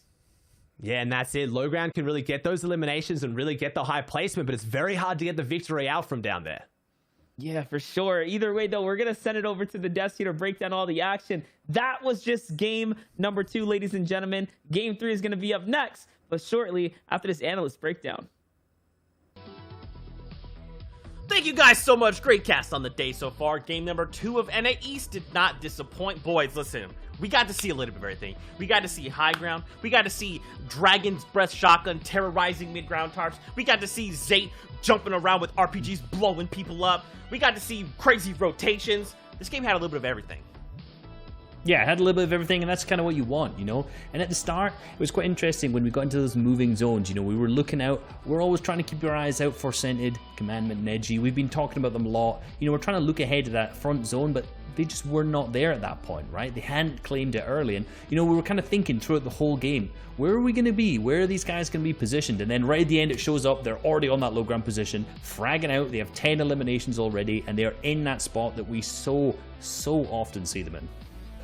Yeah, that game was wild. Right at the start of the first moving zone, as soon as it appeared, Nosh, Paper, and Jamper went ahead and bounced right to the front of zone, and it looked like they were going to control low ground for the rest of the game. And then at the end of that game there, we saw a clear view shot of Scented, Edgy, and Commandment come flying in and absolutely demolish them on the low ground and just took it over immediately as soon as they showed up. It was well played from Scented to them. Unfortunately, they didn't get the win. However, they do, you know, still maintain the title of low ground king because they held it. You might not have got the big round, but they held that low ground down. You know, they held it, they got all those eliminations, which is what we've been talking about, you know, maybe not get the victory royale, but they get those eliminations. So let's have a little look back, you know, taking some of the most important parts here, right? We saw Paper, Nosh, and Jamper get ahead in that first zone, right? Right now, this is what they're doing best. We saw them in game 1 picking up those big eliminations because they are incredible fighters, and they're doing exactly the same thing in game 2. Yeah, in that clip there, Storm Surge isn't also important to get, but it's also important to defend against. The trio that is pushing them here needed Surge really bad, and, you know, they did a great job of holding it down with those pack shotgun shots. Oof. Yeah, and you know, at this point, Illust, this is the team who came second in game 1, right? This is an important fight for them. They're contested off spawn. They have to do well in this fight. Just for exactly as we said, Vivid, they need that Storm Surge tags. And, you know, Illust, an incredible fighter. And look at the different angles they're managing to take to pick up these, right? You can see how split the team is if you look on the map, right? They're consistently taking different angles on every other team, even when low HP here. And just given that right-hand peek movement that Illust is so good at, picks up that final elimination.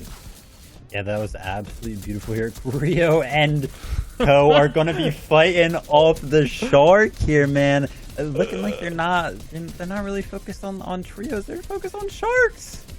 I think Creo's taking a couple swimming lessons right here, but unfortunately gets taken out, not by the shark, but close enough by the shark at that same moment.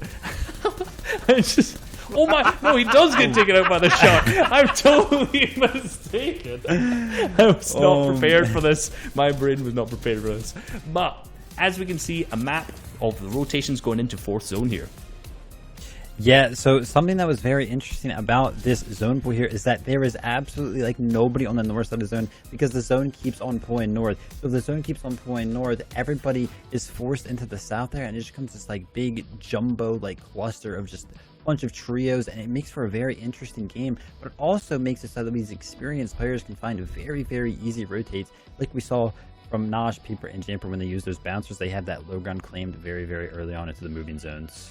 Yeah, and moving in, you saw nearly all of the most experienced teams on that far west-hand side of the zone, right? And that's because this is a little bit of an easier rotate for them. There was less players on that side. You know, they ended up being congested on the south side of the zone. It's a really tough rotate for them to make, but they end up going around that west side because they know there's going to be less players on this side.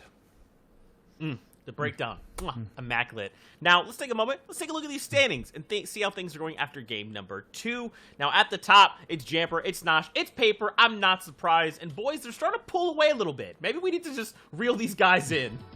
Yeah, they're starting to pull away a little bit, and you know, we talked about average eliminations. We kind of said already that in that kind of early game, you need at least 5 eliminations per game. Well, that's kind of what it looked like to get into this top 5, and you know, currently our top 3 are definitely outperforming that. Same with 4th and 5th, I've just realized as well. You know, Jamper, Nosh, and Paper, we already talked multiple times about how good fighting these guys are, and they're proving it. 2 games with 8 eliminations each, coming off really hot. That first victory royale in game 1, and now a 3rd in game 2. Very good for them first 2 games.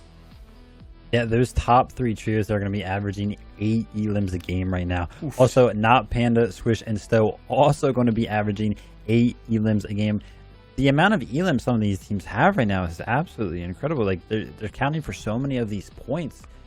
And then we see Slacks, Acorn, and Jack here in 10th. You know, we've talked a lot about them. We know that they're a very strong trio, but we have not seen them, you know, been performing how we're used to seeing them perform in these qualifying weeks.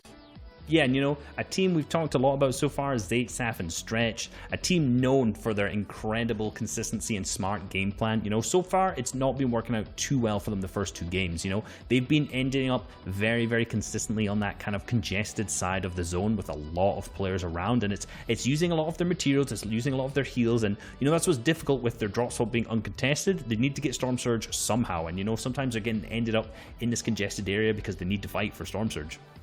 Yeah, I believe the first time we saw them use that RPG was that great clip of Zayt shooting it down towards the Logan there and grabbing that double kill. We haven't seen him use it yet for those high ground takes that we know that he is infamous for. Yeah, I think their positioning a little bit earlier on isn't setting them up perfectly to take that high ground. Like, we know this team in particular likes to take it as early as possible, right? Getting in that position in the 4th zone if they need to be, and if not, they need to set themselves up with an RPG in place, and they're just not in that perfect timing. Have to see if they can change it up, because remember, we're about to jump into game number 3, and these guys need a top 10 if they want to move on to semifinals next week. Fortnite fam, we're aboard the battle bus once again. Grab a seat, look out the window. Let's get ready for our next game here from the FNCS. Look out the window, get the slurp juice going, all that good stuff, because we are here. It's game number 3. We're almost approaching that halfway mark now, Aussie Antics, and again, game 2 was a great game, right? We saw a little bit of everything. A new threat jumps into the top of the standings here now. Teo, Chimp, Tabne, hop on up. But your pick, the prediction pick, caster favorites, Commandment Sense and Edgy are here, and they're showing up.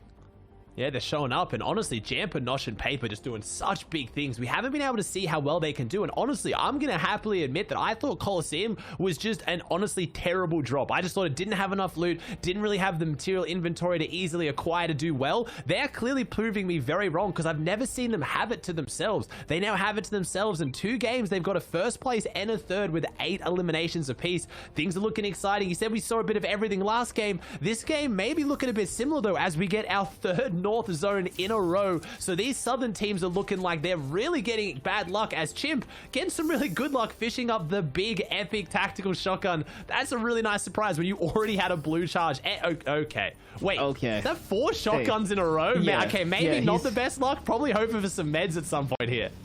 I was gonna say, you know, at least it's enough to bless the team, but either way, it's way too much for any one person to hold here. Teo also has his own good loot. This is the big split that we all know and love right here. And you can see that Teo, Chimp, and Tabney, they found some success with it, right? Obviously, the split allows for everyone to really max out on material, get decent loot, and then position themselves to use that waterway or the sand to rotate to anywhere they need to be. So it's a fairly great drop spot for a number of reasons. As now we're watching Tabney go ahead and round out the loadout there. But yeah, I want to bring the conversation back to the Coliseum. I think the difference for Coliseum this go around is the fact that it's not contested. When we saw the last week's, right, there was all kinds of fight going on there. The players slipping my mind, but there was big fights there. We saw Kalk, Sebi, and Crew coming in off of their rotates, right, similar to where Tabney and these guys are playing now. There was just all kinds of battles there at the Coliseum. When it's uncontested, seems like it's not too bad. Yeah, it was Hoofishy, Tabs, and Joji were definitely battling it out of the Coliseum, as well as Centered, Edgy, and Commandment. Getting our quick stat here as well. This is obviously going to lend very much into when playing together. Centered and Edgy win over 70% of their fights in the first 4 zones. So showing that this team is pure chemistry as well. Centered and Edgy being a duos for the longest time. A lot of people forgetting that they're not even really NA East players. Now they've definitely earned the title of NA East players, but they're kind of imports as much. They started on NA West and really proved that the best NA West players, if they come over to East, can really not just hang with best of the best, but beat the best of the best. Centered right now has put himself in a position to really be in conversation for not just one of the best players in NA East, but I would argue one of the best players in the world, and I don't think I'd have to have too much debate to kind of back that up. Yeah, and honestly, you know, there's not many players that can jump into that title and not really raise eyebrows, right? Like Centered, his name just sounds about right up there, and that's because he's proven it alongside Edgy, of course, across the multiple of regions. There's not a lot of players that have that star-studded resume to back it up. And again, we're talking about players looking to build up the resume, though. This is a total different side of the map here, all of which players that are up and rising, newcomers, right, if you will. Bob Trap, all right, TJ, they've been here. They're in the mix, but Coder, Peterbot, and of course Cartoon here, they land at the Craggy Cliffs. They come on up, and it looks like they're trying to jump into the fights up top. Yeah, and TJ's team playing phenomenally well yesterday. Ended up coming in 10th place in the round 3 of this week's qualifier. So it was pretty exciting, and they played phenomenally well, getting a lot of victory hours or getting very end towards that heal off. They played it so well, but I haven't seen how well they've been playing their earlier mid-game fights. This would be interesting, and this fight's kind of broken out because we have our Craggy team with Craggy, Cartoon, Craggy, Coder, and Peterbot. First game, we saw them go towards Stealthy Stronghold, got that elimination onto Okas. That's how they found their surge. This game, they've obviously pushed up out of Craggy, gone towards this kind of Orchard split, and this is where things aren't going as successful for them. And me and Reese were actually talking about this before the broadcast today. Craggy Cliff's a phenomenal drop spot, but it is so difficult to get your Storm Surge. You start in this kind of massive crevice down in the mountains, and it's really hard on big rotates to step out and find your damage to get some fresh air, and that's what's led to this really awkward fight as Hydres with that Dragon Shotgun in hand, just clutching to it, clinging to it, hoping if this team drops down, they can maybe find something. Yeah, and that's why if anyone remembers how Macwood used to play it, they would rotate out as soon as they got their good loot and just like beeline Pleasant Park, beeline any team nearby and try to force an engagement, force a fight. So it is one of those tougher drop spots, and it further shows it how even other teams have a tough time and really have to play, I'd say, out of the norm, right? Like dropping into another POI quite literally just to find a fight. Bob Trap and TJ here, they're trying to flush out Hydres and Shore. They knew there were enemies here. They knew the other squad backed off. I'm not sure if I like too much of their approach. I was going to say it's costing them a lot of bullets, but no, doesn't seem like that's a problem. They have a lot. Yeah, it seems like they have a lot here, and that's what this team needs. They really just need their Storm Surge out of this. The points would be fantastic. 2 points for elimination really does make these fights worth taking if you can consistently win them. They have the meds to kind of play this one. They did get zone as well. We get another northern zone, so there's no rush to take this fight, but third parties are always looming, as we see. Possibly that is our Craggy team off in the distance, maybe taking eyes back on this one. They want to find their Surge as well, but I said it yesterday, TJ's team really impressed me as playing safe for endgame, getting really good placement, but I haven't seen how they play their early mid fights, and it is giving me decent confidence they're holding off Noah's Clarity's team coming from Dirty Dogs. Now that is scary because, as we touched on last game, that is an uncontested team that needs to find their damage, so they're going to be pretty excited to take some tags on this if they can. Yeah, they were already putting that sniper to good work here. Didn't find the shot onto TJ, but it looks like TJ's crew here has to finish the fight. Look at the material count. They've already expended so much. It's either get in or get out, and it looks like he's going to call for the disengage. Longevity, the future of this round means more, and the fact they have the zone right now, the new zone is going to pop, means that, hey, they're going to have to move most likely anyway, so might as well find them later on into the round. There it is. It's going to go continuing back to the west. What's this? 3 games in a row now where we're seeing somewhat of a northwestern-ish favoritism to the zones right now, so it's almost like a redemption round over and over for all of these squads. And, you know, the strategy for Tab and company played out well, or Tahi, Gabe, and Sprite, right? Now they're coming back for it.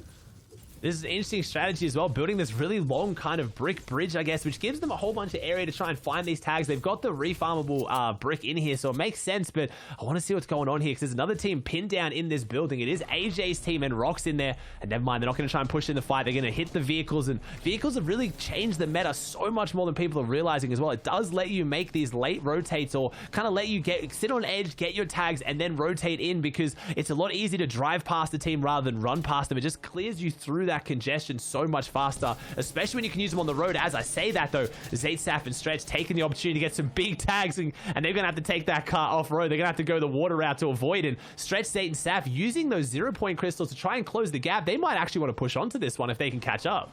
Yeah, not to mention this is just a big distraction too, because everyone's gonna fire at the vehicle. It's usually, you know, free tags if you can land it between the windows, which otherwise is not too difficult to do here.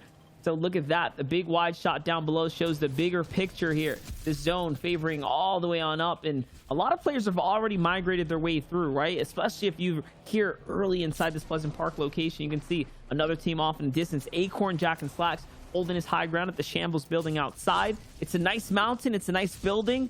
They can see a lot of players coming in too. They can see a lot of players coming in, and yeah, we have another far northern zone. This is really looking unfortunate for those south teams, but I say that our south teams are really making things work right now. They're really still up there on the leaderboard. Commandment Sense and Edgy in 3rd place from Misty, pretty much the most further, or the furthest southern POI you can get. Yep. So there really isn't an excuse. You have to be able to play these games out, and for a lot of these teams have already qualified off consistency. You don't want easy games. You want to challenge yourself. You want the practice. You want to try and step up when it really does matter the most, because I guarantee in those semi-final heats and the grand final potentially, things aren't always going to go their way, as Has, Tragic, and Scopes get a zone that favors them here at the Risky Reels, but they're taking a fight here with Cozzies, Aminished, and Aperta, a team that we've been talking about a lot, Monster, because of the kind of rise they've had recently in this season. I've heard of them before this season, but they weren't really on my radar, but this season, playing really consistently. Yeah, definitely. Aperta, you know, he's been out there, man, finding his own set of highlights, his own little, you know, moments of greatness alongside Aminished and Cozzies. Everything's been coming together, and look at this. They're maintaining their surge very well. The points don't reflect a phenomenal, I guess, start to the tournament, but 14 isn't bad either. They're still very much in this conversation here. 14 nets them just up there, you know, within the top 20 or so. And then right now, they've got the decent firepower there. You see the legendary lever action shotgun. It can really put out some serious damage with a reasonably high fire rate as well. I feel like the only drawback of this weapon is something you have to keep in mind is the slow reload speed. It's really the only thing that catches me off. Otherwise, it just feels like such a nice weapon to use. As now we're seeing our 1st place team make their way out of Coliseum on a pretty late rotate. I think this one didn't really play into their game plan. Looks like they've been held very early as paper has gone down. So Nosh and Jamper here having to do something big as a duo. His zone is quite far, but we are in the center map. They do have that sand rotate potential. They have the 0 points, and this is why their rotation has been delayed. It's because they wanted to get that reboot off onto their leader. They wanted to get paper back up and in this game. Yeah, and they're 74 damage below, so they're going to have to get very active right now if they want to stay in this game and see another zone because it's going to be a close one. Nosh does have a couple heals here. I'm not sure if he took some fall damage, but unfortunately, his HP was a bit lower than what we was when we tuned in. Yeah, it's going to cost him a fair amount of chug splashes early now, but it works out, right? It gets Paper some shield to kind of get situated here. He gets them all healthy, and look at this. They're going for a dead side rotate on the fact that they're below the surge. This is all red flags to me. I don't know how I'm feeling about this right now, Ozzy. I think they're kind of just heading for the white line, though, just trying to make sure they have the next zone as well. There's a team behind them, and things aren't looking great. They have the splashes. Can't see with the map perspective how many players are alive, so I don't know how many had to actually go down to get them above here. They're going to start building up, and they're going to start using the bounces and going, and yeah, potentially, maybe this stall in zone to try and get Paper up just wasn't worth it. Probably worth them playing it out as a duo, as they are really struggling with the damage, and yeah, 3 have to go down. That's not going to happen incredibly soon right now. Well, there you go. One of them goes down, and I think this is going to be all she wrote for our first place team, having phenomenal performances so far, but clearly something changed in the early game that caused Paper to go down, that just slowed down the whole strategy, and that's how different it can change game by game, right? Once this zone is incredibly, eerily similar, so no real change there. It was just something else happened in the early game. Yeah, losing a player, you lose time, you lose positioning, and for that, you don't get the fights that you're looking for. You don't get the tags you're looking for. You're basically, crossed out of the conversation. You're down at the bottom, inactive, if you will. We talked about it at the start of this whole show. You can't just hide your way to the end, and you might not be hiding. You might just be in a long-winded battle, but even that, right? Even that will come with its own regrets.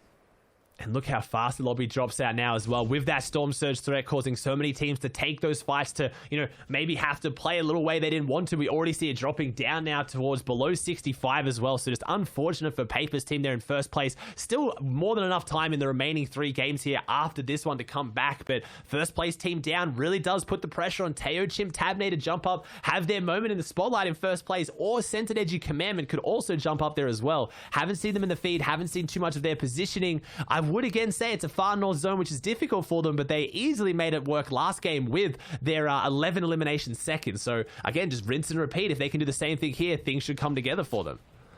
Yeah, and everything is coming together here. 68 points already in the competition is a big boy positioning. We already know that if you want to break that top 10, you got to hit the triple digits minimal, and they're almost there. And this is only game number 3, ladies and gentlemen, if you're just tuning in, of the NA East region, all of which has been very interesting. All these end games finishing in much different fashions. We saw a bit of a mind game in the last one there, a back and forth with heals, and of course the tags there. Now, even at the high levels here, just hanging out right now, trying to keep a low profile, deciding if he even wants to heal right now. It's all these things you have to weigh on these rotates, all these things you have to weigh as decisions, right? Because they're going to affect the rest of your game.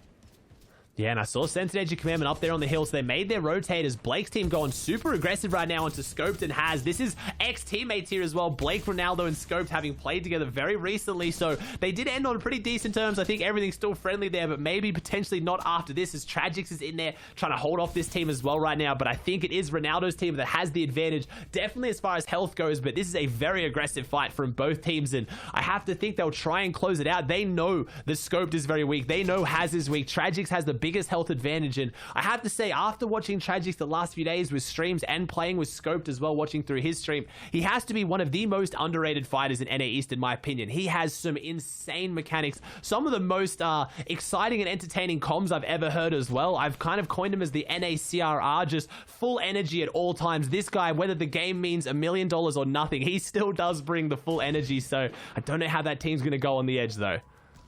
Honestly, he also has diamond hands because he was getting pinged in the back with the heavy AR, and he sucked that res and somehow picked up Has and still walked away with 10 HP or so. It's a different breed, some of these competitive players, but hey, he was willing to go down with the ship, and it pays off. Okis on the other side was probably super upset that his AR ran out of ammunition at that point. Creo, Avery, and Illis, a team that I was actually almost willing to pick as the players to maybe take out today. It was only because they were contested on spawn that I didn't really, have as much faith in them at Lazy Lake, but it looks like they've won it 3 from 3 Monster. That is a huge, huge achievement, and I've been talking a lot about making statements. This team and Riversan's team are both guaranteed to go through into the semifinals off consistency, but winning 3-0 of the first games toe-to-toe, you got to think, is Riversan's team questioning their choice of drop spot? Yeah, listen, that drop spot at Lazy Leg, it's a brutal one, right? From game 2, when we saw them lose with the advantages in the early instances, you could just tell that something wasn't right with Riversand and company. But now, you know, Creo, Illis, and Avery, maybe they're just in tip-top form, right? Maybe it's not that there's anything wrong. It's just they're just on top of their game right now for this round 4 qualifier 3. Saw Stretch fall in the feed there. Stretch is down now and fully thirsted out of the game. Ronaldo gets knocked. Blake is down too. And that's from the hands of TJ. Tragic. So it seems like, yeah, they're all trading. They're all trading. I think they're all gone. Whatever that fight was, there was no true winner, as it looks like both full trios, or at least 4 of the 6 members there, have all gone down. So I don't think anyone really came out on top of that one. And the zone went over in that team's favor. So really unfortunate none of them get to, you know, reap the spoils of that fight. So unfortunate. There's Okus being capitalized on too. I think that marks both full trios going down.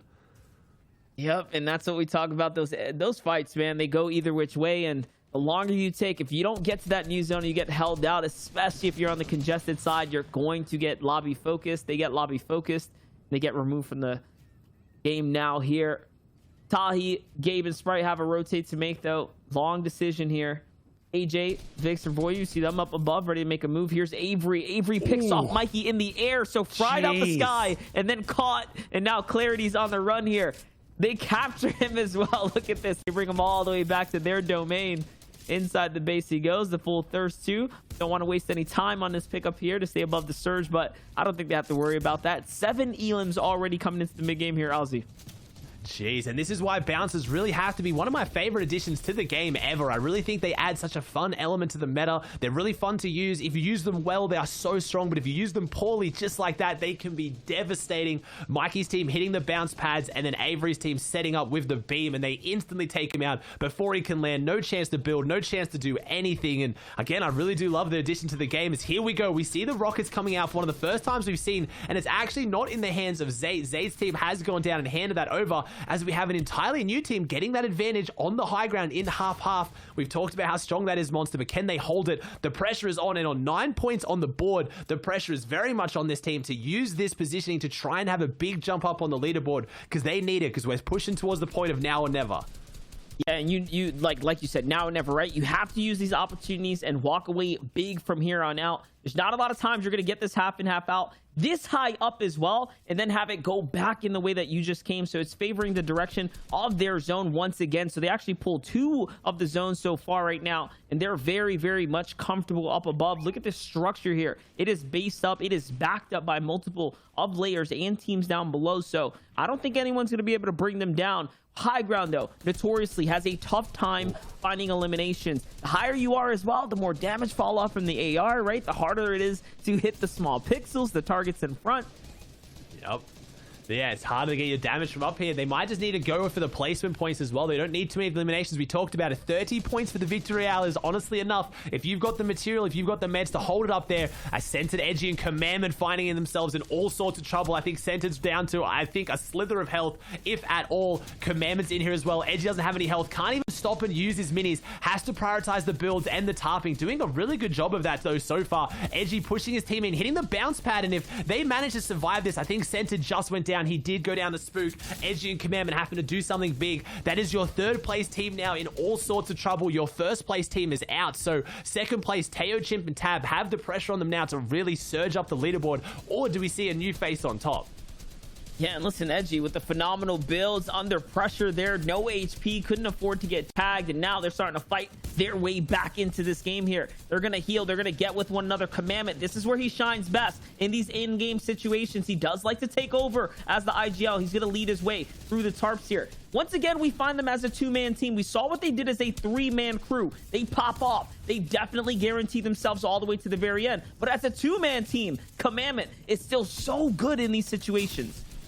Yeah, they really are. Commandment at the front of the tarps, leading those builds, cutting off the other teams. Edgy with the firepower. They're both going to have to slow down. This is called staggering. The zone's going to go past them further forward, but the priority there was to get the med kits off, and now Shotgun's out with 22 builds. They're probably going to try and break their way through an opponent's tarp. They're trying to find a target. Who's built a tarp? Who's looking like someone we can jump on? Let's try and find them, as right now they don't have the material to keep going. Pretty soon they're going to have to take that ultimate low position, which they are now, and this is where they do. They try to find a team. They have to go aggressive. There is no point holding on to what little loot they have have because they'll only get a few more placement points. They want to try and get the big refresh that they need, and that's what's so scary for low ground teams down here. You're dealing with Commandment and Edgy with their backs against the wall. They need the elimination as they're going to use their last few builds to take this box and try and hold out and ambush someone. Commandment looking for the angles, finds it. Edgy's there as well. Can they get the big refresh they need? And someone has lurked into their domain. Someone has come into the dungeons as Commandment takes down Sid. Someone up against the wall. Do we get to see that big tack used? We do, but unfortunately Commandment's taken big shots, and this is why they're so good on the low ground, taking down Avery. Commandment's not getting the refresh, has the edit, jumps around the angle and misses the shot. Unfortunately, Commandment will fall. Our low ground kings are out of this. What can the other teams do to scramble their way up this hill? That was crazy. It was so close either which way. It's Teo, Chip, and Savnet once again popping off. How do they find themselves in such a strong position here? And again, look at the charge putting in work here. That purple charge, a favorite for competitive players for that big damage. Usually you want tack back here though, but he doesn't care. He's holding it. It's charged and it's ready to connect. It's Clarity, G, and Niddle who's down low. A 3v2 situation. No HP on the other side of the wall, and they will clean it up. With a strong performance there. 9 elims for Tabney, Chip, and Teo. And 9 elim win, and the first team we see jump up into the triple digits, and not just by a small amount. They're up onto 116 points. Like I said, our first place and third place teams went down early. That was their chance to surge up, and they get a victory hour. 2 victory hours now of 3 games as a team that I'm happy to admit none of us talked about, Monster. Yeah, definitely. But I knew of Chimp in particular because Chimp was playing a lot of solo, like community games. He was grinding hard. Now I'm seeing him for the first time in a team-based game, and all of a sudden, he's just looking like a different kind of demon out there. He's looking like a different kind of demon out there. And I mean, can they hold their first place? We talked about making statements. It's important for the big names to kind of back up their reputation. But these new faces need to have their big statement. Let's see if the analysts maybe have more to add about this team that I haven't been keeping an eye on, but they've been doing phenomenal, guys. You know, I completely agree. This is not a trio that has been on my radar at all. I've been so focused on all these other like high-profile trios that I'm just familiar with. And I'm like, are they gonna make it? What if they don't? Now to have these guys not only show up, but get 2 victory hours back-to-back and break into triple digits. Reese, what am I not seeing here? Why has this trio not been on my radar? What's going on? Honestly, they haven't been on my radar either at this point. You know. I'm gonna totally say it, but these guys are impressing me a ton right now. They've been like 2 victorials in a row. Right now they're over 8 average eliminations a game, and that itself is incredibly impressive. Like, these guys have been so consistent so far. We haven't obviously got too much screen time in that last game in particular, but like, I'm 100% watching these guys back afterwards and seeing how they're being so consistent. Yeah, I mean, I think we can credit both of those victory royales to just late high ground takes. I mean, one game, the first victory royale they got, they took it early. But that one right there, they're just finding really good timings on these high ground takes. Yeah, really. And, you know, going back a little bit, let's look at some of the early games, right? You got to be set up for that late game by having a good early game. And this is the 3rd game in a row now where we've had a very north-facing first zone. And that's going to make some of these teams on the south side struggle a little bit. We've seen Zate's team, we've seen Scented team struggle in that early game a little bit. Obviously, we saw Scented and Commandment pop off, sorry, Edgy and Commandment absolutely pop off at the end game there by themselves. But if you notice, moving into that end game, they had very low materials. Yeah, Edgy and Commandment at the end there with a beautiful clutch. Now, we are going to be looking at our previous #1 spot holders, Jamper, Nosh, and Paper. As we know, they were in the #1 spot on the leaderboard. They're going to be getting a late reboot in here, and they're going to be stuck in the storm here. As you see on the right-hand side of your screen, their storm surge is just going down drastically. 133 below, 99 below. Now, went a little bit up. However, they are just going to be too deep in zone here without any storm surge to back up this like really crazy reboot that they had. And yeah, they're just going to be going down here. So that's what happened to our previous, leaderboard top. Yeah, they were in that first place slot, but really struggled with that storm surge generally, right? They didn't get the strategy stop, and then Paper got headshot sniped. Gets headshot sniped, which means these guys are going to be stuck deep in zone. That one peak that Paper did, a little bit overcommitting to being too much in the open, cost them pretty much that entire game, because, they tried to get that reboot off. They kind of were stuck in zone, then they ended up still below storm surge over that. So one small bit of movement can really ruin your whole game. is little things, right? Like little mistakes like that really, it's like, oh, I'll just get a peek here, I just need to get you know, an ADS down to see what's going on, and it's those little things that will halt progression for these trios. Now let's take a look at our standings. We are now game number 3, down and done. So we need to see how things are going. We only have 3 matches left here in NA East, and right now, once again, Teo Chimp, and I believe that's Tab, has jumped up in a #1 spot with 116 points. Yeah, and this is actually, you know, they 2 victory rounds in a row, and this is the first time on NA East that 2 victory rounds have come back to back. So very impressed from these guys. I am extremely impressed, and they're also on pace to beat out some of those high points that we've seen in some of the other qualifiers, like Colazo, D-Roller, and Class last week, going over that 200-point threshold. And you know, if Teo, Chimp, and Tabney keep that up, they can also do exactly the same thing. 25 eliminations, which is absolutely absurd right now. Yeah, averaging a little bit better than 8 there. I tell you what, I predicted today that we would see Zayt, Stretch, and Saf on height for about 4 out of the 6 games. But I tell you what, looking at the way this trio is playing, I wouldn't be surprised if it was them instead. Yeah, you know, sometimes the plan doesn't work out the way you want it to, you know?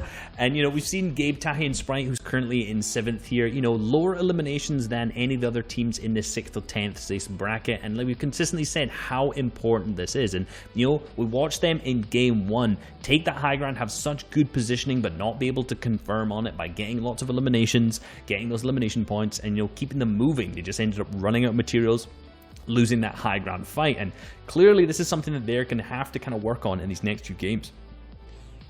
Yeah, you know, as the games go on, teams might get a little bit better adjusted to the rotates they have to make there, but as we did mention, these north zones are just making it so complicated on a lot of these teams, and there's been 3 of them so far. So, you know, some of these teams that are landing north might not be, or some of these teams that are landing south aren't necessarily getting that fair treatment, or, you know, they're having a rough time as opposed to these north players who, you know, can set up early and get their storm surge.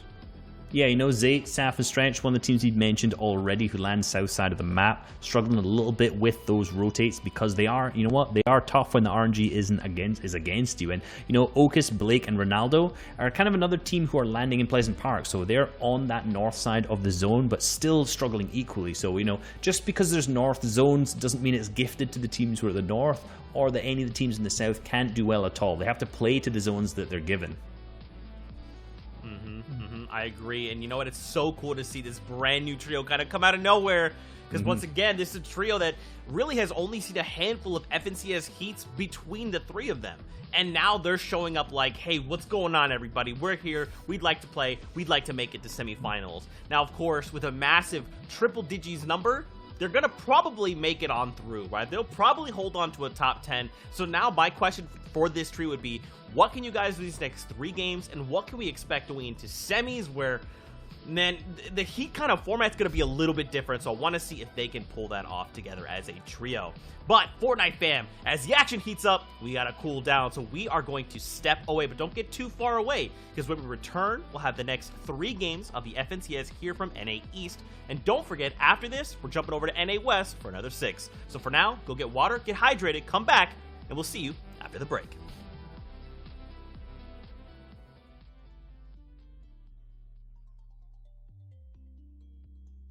Max zones, moving zones, zones that bounce back.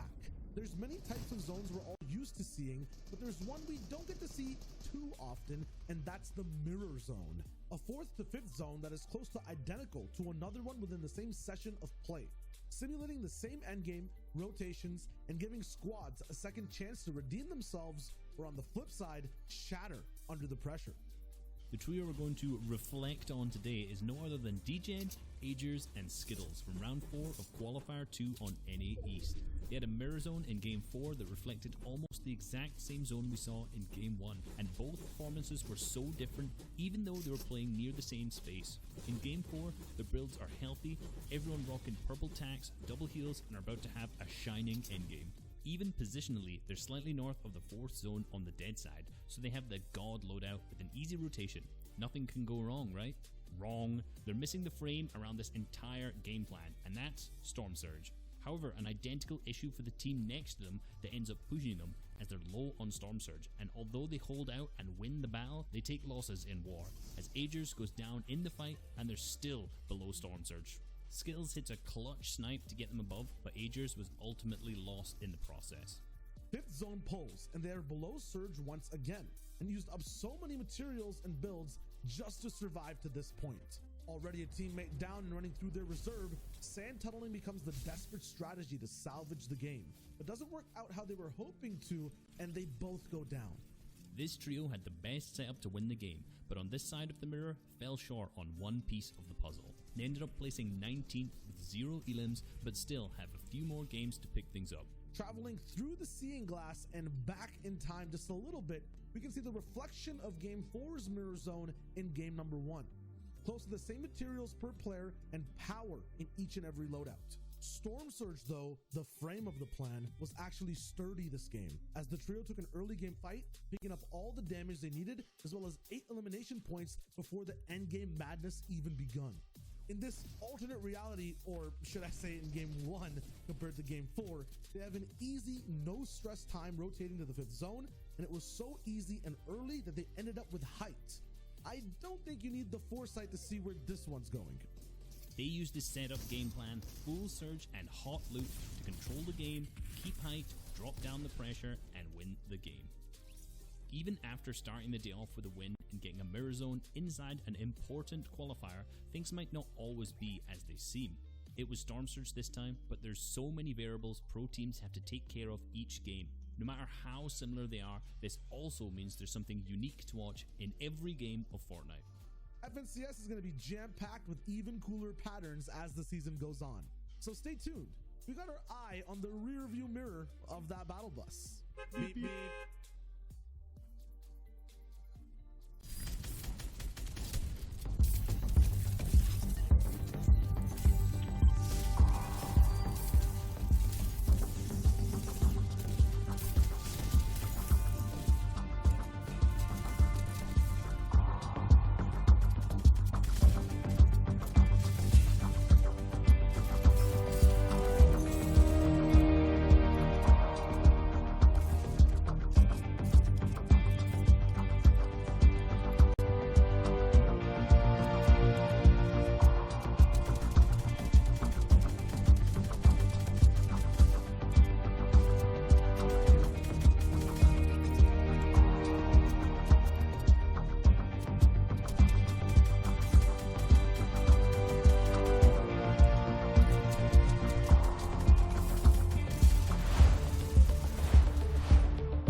What's going on, Fortnite fam? Welcome back to the FNCS. We are here in NA East, halfway through the competition of qualifier number 3. For some of these trios competing, this is their final opportunity. If they don't place top 10, we will not be seeing them in semifinals. For other trios, they're trying to continue their surges, trying to rack up as many series points as they can to ensure they make it to next week. Now, you guys know me. My name is Zeke. We got Reese. We got Vivid here as well. We also have some casters. It's Aussie Antics. It's Monster D-Face. And guess what? We're going to hang out with them right now because we're jumping back into the action. So, casters, we're kicking your way to jump into game number 4 of the FNCS. Over to you. We have a game to cover here. We're hopping right back in with the back-to-back winners, Tabney, Chimp, and Noob Teo here, the first of which to do it here on NA East. And I am proud of these boys right here. We talked about how they were grinding these community tournaments, starting off the solo spotlight series, and they're here. They're popping off, and they're in form right now. And I love that the community is getting behind these grinders right here because they deserve it. They do deserve it, and again, that's what's so exciting about Fortnite. It's an open format. You make your way to Champions Division. You can then play in these tournaments. There's nothing that stops you, and every so often you see teams like this that do really just absolutely pop off and make a name for themselves. It's why this format is so fantastic, as our previous first place team that ran into struggles in Game 3 looks like they're kicking off Game 4 in a similar fashion, Monster. Something is going wrong here at the Coliseum. I have to imagine they've started getting contested when previously they weren't. And look, it's looking like a much different game for them now. Paper by himself here, missed the first shot, and then gets AR bursted down by Justice. Oh no, that's rough. Way to start off strong and then really get put in a tight situation, but it's about how you bounce back, right? That's the difference between champions and non-champs, right? It's about how you bounce back. It's about how you maintain your cool, because you still have a heats to make it to, you still have a heats to play through, right? And then of course the finals battle your way towards. And we're getting this beautiful panning shot of where everything's starting for this team right here. Teo's team is going the very kind of affectionately named Kami split from EU. Obviously the Kami the pro that has kind of popularized it on EU, but working phenomenally here in NA. This was a split that was also popularized in NA by Calculator recently. In the previous weeks, played insanely well in Qualifier 2, managing to make top 10 out of that drop. And looks like, you know, Teo's team has their eyes set on it. So how they're going to go if they manage to make it into that, you know, semi-final potentially against a team like Calc or Grand Finals. It's a big drop with a lot of loot, but it splits wide. It goes all the way from the bridge near Coliseum right down towards between Retail to Lazy Lake. So as much as a drop with really good loot, you have to play it well. Anyone can ambush you at any time on that drop, and unless you play it well, it does go against you. As Stretch, Zayt, and Saf, I think they've had enough of getting towards their end games without their surge and playing a little bit too safe. Let's go a little bit more aggressive here as we have that legendary heavy assault rifle in the hands of Stretch. Not only that, you just got the legendary firepower, right? The player, Saf, Stretch, let them loose, let them get in there. They'll take care of everything else afterwards. Zayt, of course, has the best backup here to work with, and he's leading the charge here, using these rockets early. You know, it's the worst thing to take this rocket into endgame and then never get to actually utilize, and that's what's happened in the last couple rounds. And now they're saying, all right, you know what, no more playing passive and safe. They're trying to get involved, but that comes a risk, big risk. And it's an awkward spot to take a fight because there are so many eyes. You are in that little kind of big crevice around these mountains. You have very few sightlines, but if a team is up on top of those hills just like that, they've got big sightlines on you. As Zay, Stretch, and Saf are definitely taking this fight. This isn't a bit of Storm Surge. They are wanting to change the narrative here. They're wanting to change their gameplay. What they've been doing has not been working, so they're taking a full aggressive fight here in Hunter's Haven with the zone pulling very far across. So things are changing very much for this team. This is not a fight I would have expected to see the champs take. No, not at all. And there's a squad up in the mountain here trying to put some pressure in, and you can see any which angle they can find. It's making it a little bit of a headache here for Zayt. Zayt trying to really utilize this AR coverage at distance, and that's the way you want to do it. 400 medium ammo. Might as well put it all to use, and that's the strength of the drop spot. And it's Acorn. Oh no, Slacks and Jack here who are under pressure. Another tier 1 trio, and because of their good defense and the long hold, seems like they're going to back it up, content with you know, the couple tags they got, but probably not overall happy with the fact they didn't find any elims. Yeah, no, that's not a team that you want to be fighting. I said it, they're far from zone. It's an aggressive, strange push from the from Zayt, Stretch, and Saf. And then once you find out it's a solid team like that, it only makes it even stranger. As Dusky's team is Zervo player, I've been watching a fair bit on the streams, been streaming a whole bunch of these games and really trying to make some content out of, which I always respect to another level. Is trying to make their way in and sneak up on Creo, Avery, and Illust, and this could be very scary for both teams. I'm loving it. The crouch in, Creo gets some tags and they're pushing forward, but I don't think Illust was too far away to back them up. Illust taking some damage though. They are getting in. This was an aggressive fight, but Creo puts that dragon shotgun to use and instantly takes that team down. And I think the sneak strat here, I'm sorry, you snuck up on the wrong team. Creo, Avery, and Illust, they are fighters. They've been fighting at this drop spot every game, and they're willing to do it against an entirely new team. And man, the dragon shotgun really showing its strength there. Creo was caught off guard, but he flicked with the big shot, and it instantly broke that fight apart. You couldn't ask for a worse weapon to sneak up on. Like, you couldn't ask for a worse weapon to sneak up on, and then the one player holding it who's in the back is Creo. Turns and burns, and it's all over. Like, it's all over. You couldn't ask for a worse weapon to sneak up on. It's a weapon that I'm used to seeing. If we get maybe a shot of Cented's team's loadout here, Edgy Commandment Cented set up on the mound. They got a zone. They didn't get a far north zone now, so let's see what they can do with it. Pressure's on to really perform here because I know Cented already has taken to Twitter talking about the zones not favoring them. He was a bit upset about that. He needs to kind of perform here and prove that he can do it when they get a zone then, because if you step out there and you put your name on the line saying, oh, we're not doing good because of this, and then that thing doesn't happen, you've got to perform now. But if Cented has that Dragon Shotgun in the loadout, it's one of the things that I love about this team because their entire playstyle, they've reinvented the way they play the game on Ultimate Low, and they've done it based on their drop spot. Misty Meadows, with the addition of the NPCs in the gold economy, Condor, the NPC that's a guaranteed spawn down there, sells either an epic Dragon Shotgun for 97 gold or the legendary. As you can tell, I'm a fan of the Dragon Shotgun. That's why I know this, because I drop there all the time because it's so much fun to use, but it wasn't getting utilized much in competitive. It was seen as a weaker item that was a bit too risky, but this team realizing if they carried into the Ultimate Low ground, all you need is that one big shot. You don't need multiple shots, and in the hands of a player like Cented, he doesn't often miss. Yeah, and not to mention, of course, the burning effect as well, right? Like, you're going to set builds on fire. You're going to force people out of that layer, the layer above that layer. And, you know, ultimately, if things go the distance, that shotgun just pays its own money's worth off, right? In the form of the elims. And, of course, like you said, the damage that comes with it. But hold up, this is a bit of an upgrade here. Legendary tactical shotgun. What I like to call the man and a half right here. Now, they're worth a lot more than just individual 3 players. This shotgun can put some players down. Yeah, again, especially in the low ground, you have that high fire rate. You talked about it before. I think it was in game number 2 when they're carrying the charge shotgun into end game. Usually not a player's choice. It has that one big shot, but when a lot of players are on low ground, there's not a lot of builds. Everyone's just going toe-to-toe with the aim. The tac shotgun really does kind of come out on top, especially when you upgrade to that epic and legendary variant, because that's when your shots start to do 80 damage to builds, and I think that might be one of the most underrated facts about the shotgun. If you have an epic or legendary tac, you can do more damage than a pickaxe to build, so in this, you know, very prevalent box fight meta, piece control is so much easier when you're using those shotguns, because 80 damage to a wall and then you replace it, it's so much less risk than pulling out your pickaxe as well, because any good team or any good player will take that as a sign to shoot back. So Mikey, Clarity, and Niddle coming out of Dirty Docks. It's going to be interesting to see how they get their Storm Surge tags when they're uncontested and they get zoned, because getting zoned can be great sometimes, but it means, like I talked about earlier, you're already in the center. You don't rotate with all the other teams that are running around the edges, so where do you find your damage?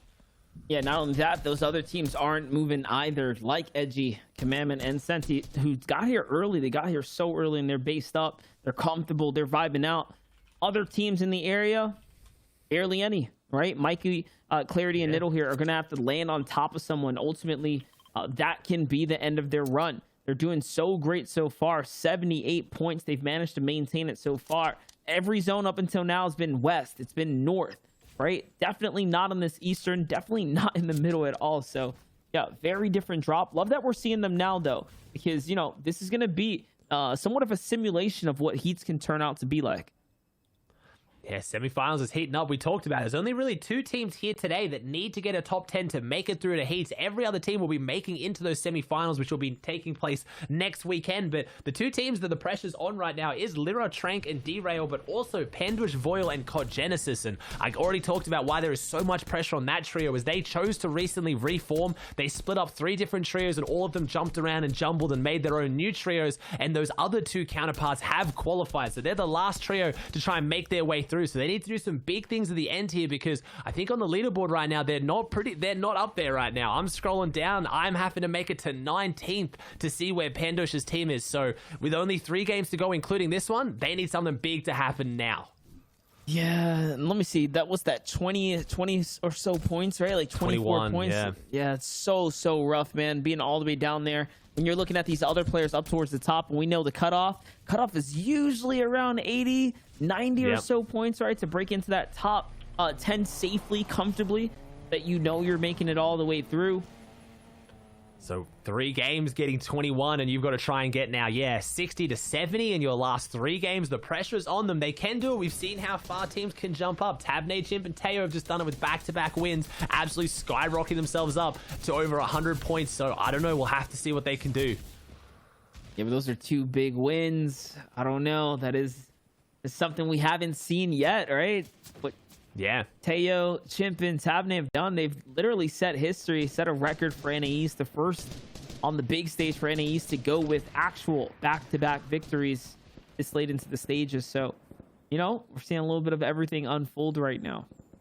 It's no short ask too. Like, that is impressive. Look at the caliber of names that are in this. I talked about some of the smaller regions. You take out their top 20 teams, you take out, you know, the top 10 teams from qualifier 1 and qualifier 2, and you know, you've got some of the players that are a little bit more unknown, but there are some of the biggest names in the industry, not just NA East but in the world here in this lobby, and they really are proving they can do it. As Zayt, talking about that, you've got Zayt himself taking down Teo again. This is the caliber of players they're up against. They're not running into Jimmy and Johnny, they're running into Zayt, Saf and Stretch, and they're still managing to get back-to-back wins. But unfortunately here, Teo is bested. He goes down, and Tab and Chimp have to fall back into these tarps and hope they avoid the push from Zayt, Saf and Stretch. I was going to say, it might have been a best case scenario that their team just went down and then they backed off because they were hungry for the elimination. We already saw what they were trying to do to Acorn, Jack, and Slacks. They were pushing that fight far and beyond the norm. Without a knock, you know they're going to go ahead and look for the finish these times around.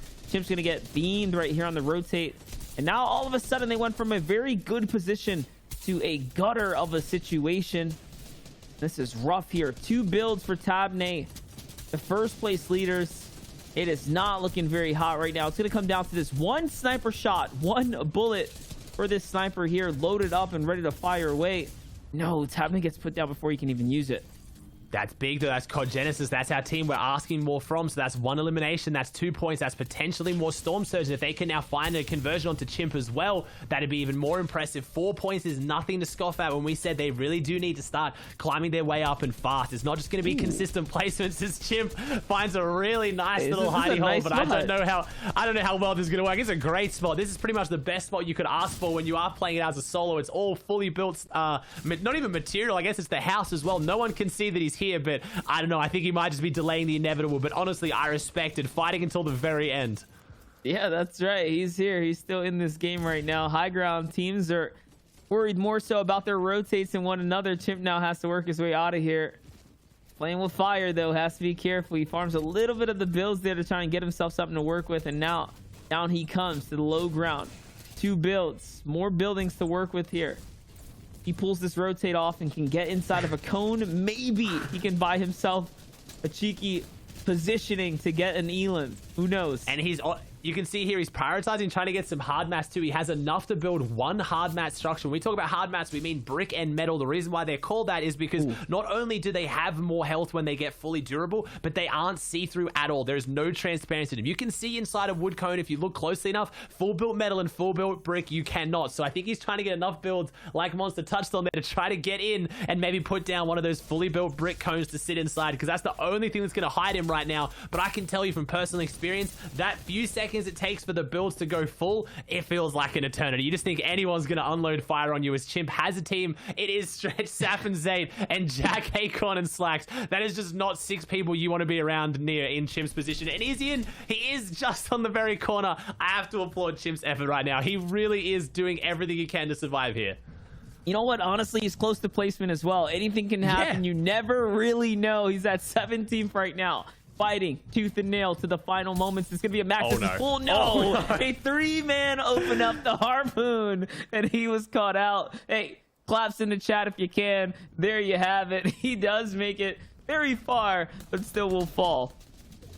We got the big teams in here right now. I saw Avery, Creo, and Illis on the high ground. I saw Centered, Edgy, Commandment inching their way up further. I saw Zayt, Saf, and Stretch. So this is honestly, I think, the game almost all where we've seen all the big names here. Our first place team has gone out. That's unfortunate. The underrated guys making their way up. But we have our big dogs on the block. Okus in the feed. Avery's up here. This really is the best of NA East right now. Trying to fight out to take this win here in game number 4 as Stretch takes down a Minish. And someone is fighting for the high ground. It's our high ground king himself. Oh, no. Saf has fallen though. The high ground king has fallen all the way down to the depths with the plebs. He is on the low ground. He is going to go down. And Stretch and Zayt have to do something here. And yeah, a bit of a misplay from Saf there.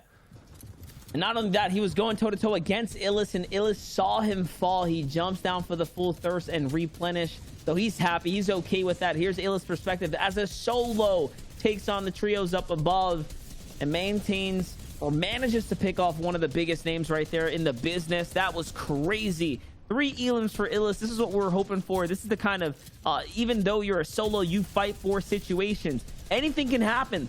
Every team that falls now is placement as well. You never know what you can do, and this is why you fight to the very, very end.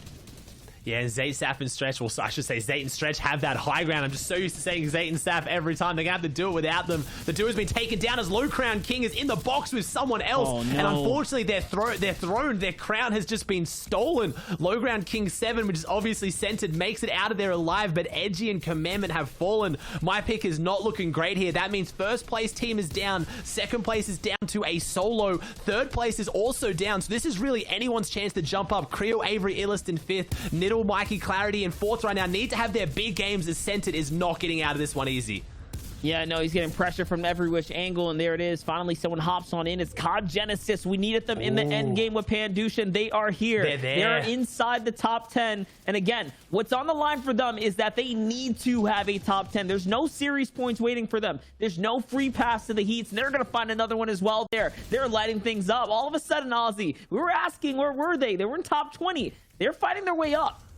Yeah, Code Genesis also capitalizing onto a Kote. I noticed there as well was very painful. Voyle was getting held down by Illist, who was still going as a solo. As I say that, not Panda, not to be confused with Pandush, is still going here as well, as Code Genesis takes down our 4th place player, Mikey. So they are doing big things to jump up the leaderboard. They are on that ultimate low, though, Monster. They are pinned down there. They get another elimination, but they have to come up this mountain. They have to come up into the groups of Zayt and Stretch with the rest of the lobby as Illist takes down Voyle. And right now, I don't know if they're going to get more points out of this, but can they get top 3? Top 3 is where all the placement is. Not Panda takes down Pandush. They need these points so badly. They have to hold on, and it's looking like they are in the feed. They've made top 3. That is huge for our team here.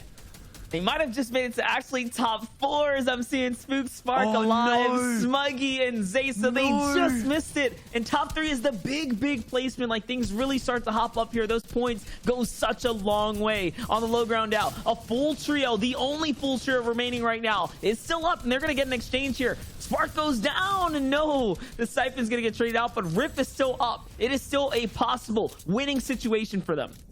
This is a 3v2 right now, but Sparks on your end. Now it's going to be converting to a 2v2. Stretch and Zayt on the high ground. 2 of the casters' picks. Your pick, Monster. The high ground Kings. What can they do from the high ground? 2 rockets in the inventory of Zayt. He's going to try and break apart the build, and they do. I think that was a perfect... I don't think that was a harpoon. The analyst can break it down later. I think that was a snipe onto the wall of the wood builds that broke it open. Zayt and Stretch having just insane chemistry here, playing so well as a team. Usually it's Zayt and Saf, but Stretch filling this one out well. As Zayt goes down, he's on 21 health. He fires and he loses. Wow. The high ground Kings have been dethroned. They lose to Spook on the low ground. You don't often see that happen, Monster, but a huge game for Spook's team.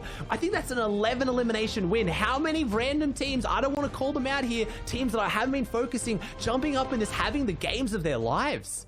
Yeah, people are really stepping up to the challenge here, stepping up to the ask and trying to put their way and their names into the Hasper conversation. Another just, I'd say, mind game, chess game, high-level Fortnite between the two.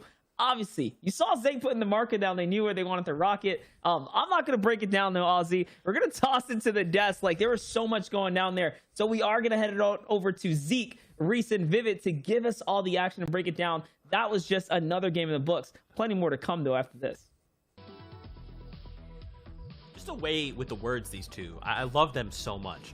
But yeah, I mean, guys, this is kind of the beauty of Fortnite. Yes, we have these kind of trios that we are all familiar with, these names that we've known since the inception of competitive Fortnite, but there's more to those names, right? There's a lot more of these other trios that we've never heard of, that we've never seen, and these are the guys that are starting to rise to the top, and that's kind of like the cool thing about this competition, right? Is not only have we been having 3 weeks of open qualifiers, and now the top kind of teams have moved on to semis, now we can see more of the battlefield. And a lot of these trios that we haven't seen or heard of, these guys are the ones that are like, hey, we're going to show up, we're going to make some plays, and we're going to make sure you know who we are.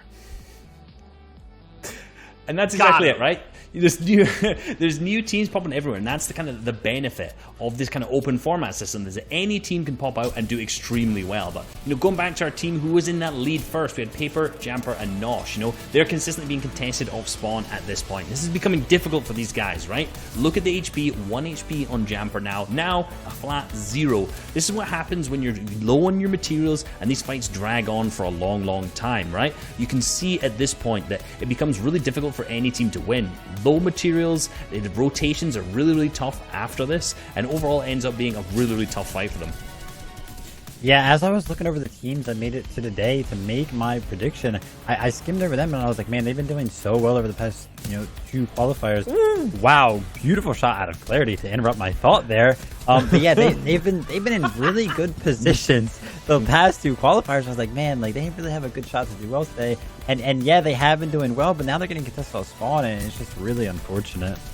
Yeah, and you can see, Tabney, we saw them go down with some fantastic movement, right? We saw them ducking, dipping, diving into buildings at the roofs, and that triple spray that you saw, where all 3 players just focus on one piece of wall and pressure the teams into it, works so good when you see opponents who are using wood, right? It takes minimal amount of bullets to shoot through, and the reaction time of the teammates inside, they have to turn around to do it, and it's one of the easiest ways and best ways as a trio to pick up eliminations. Yeah, speaking about dipping, diving, and ducking, that trio at the end there, dodging those RPGs that were coming down while they were on the low ground looking up. Oh man, that was so beautifully well played. And then one of them ran in the zone, got an angle on the high ground team, and ended up taking them out and winning from the low ground against some of the best high ground players. I know, that's kind of what happens when you run out of that materials on high ground, though. You have that limited amount of movement to do, but let's look over to our leaderboards and how that affected it. Teo, Chimp, and Tabney, we saw them absolutely pop off 2 victories in a row. Not as big a game this previous game, not popping off as big. We did see some hilarious plays from them, hiding in the roof. This is definitely a highlight of the game, let's be real. But, Creo, Illist, and Avery also still up there in that second place now. 6.5 average eliminations per game. That game there, they picked up 7 eliminations of them, and 5 of those were in that early game. We witnessed Creo pick up a huge elimination using the Dragon's Breath shotgun, and then quickly another one after that. And the opponent's team overcommitted, got into the box, and made that mistake. And they're popping off because of this. Yeah, Jamper, Nosh, and Paper find themselves in the 6th place slot right here. As I was talking about, they have been doing very, very well today. A lot better than the past 2 qualifiers that we saw them in. They were in good positions in those qualifiers, but I think today they're doing a lot better of a job converting those good positions into some points here.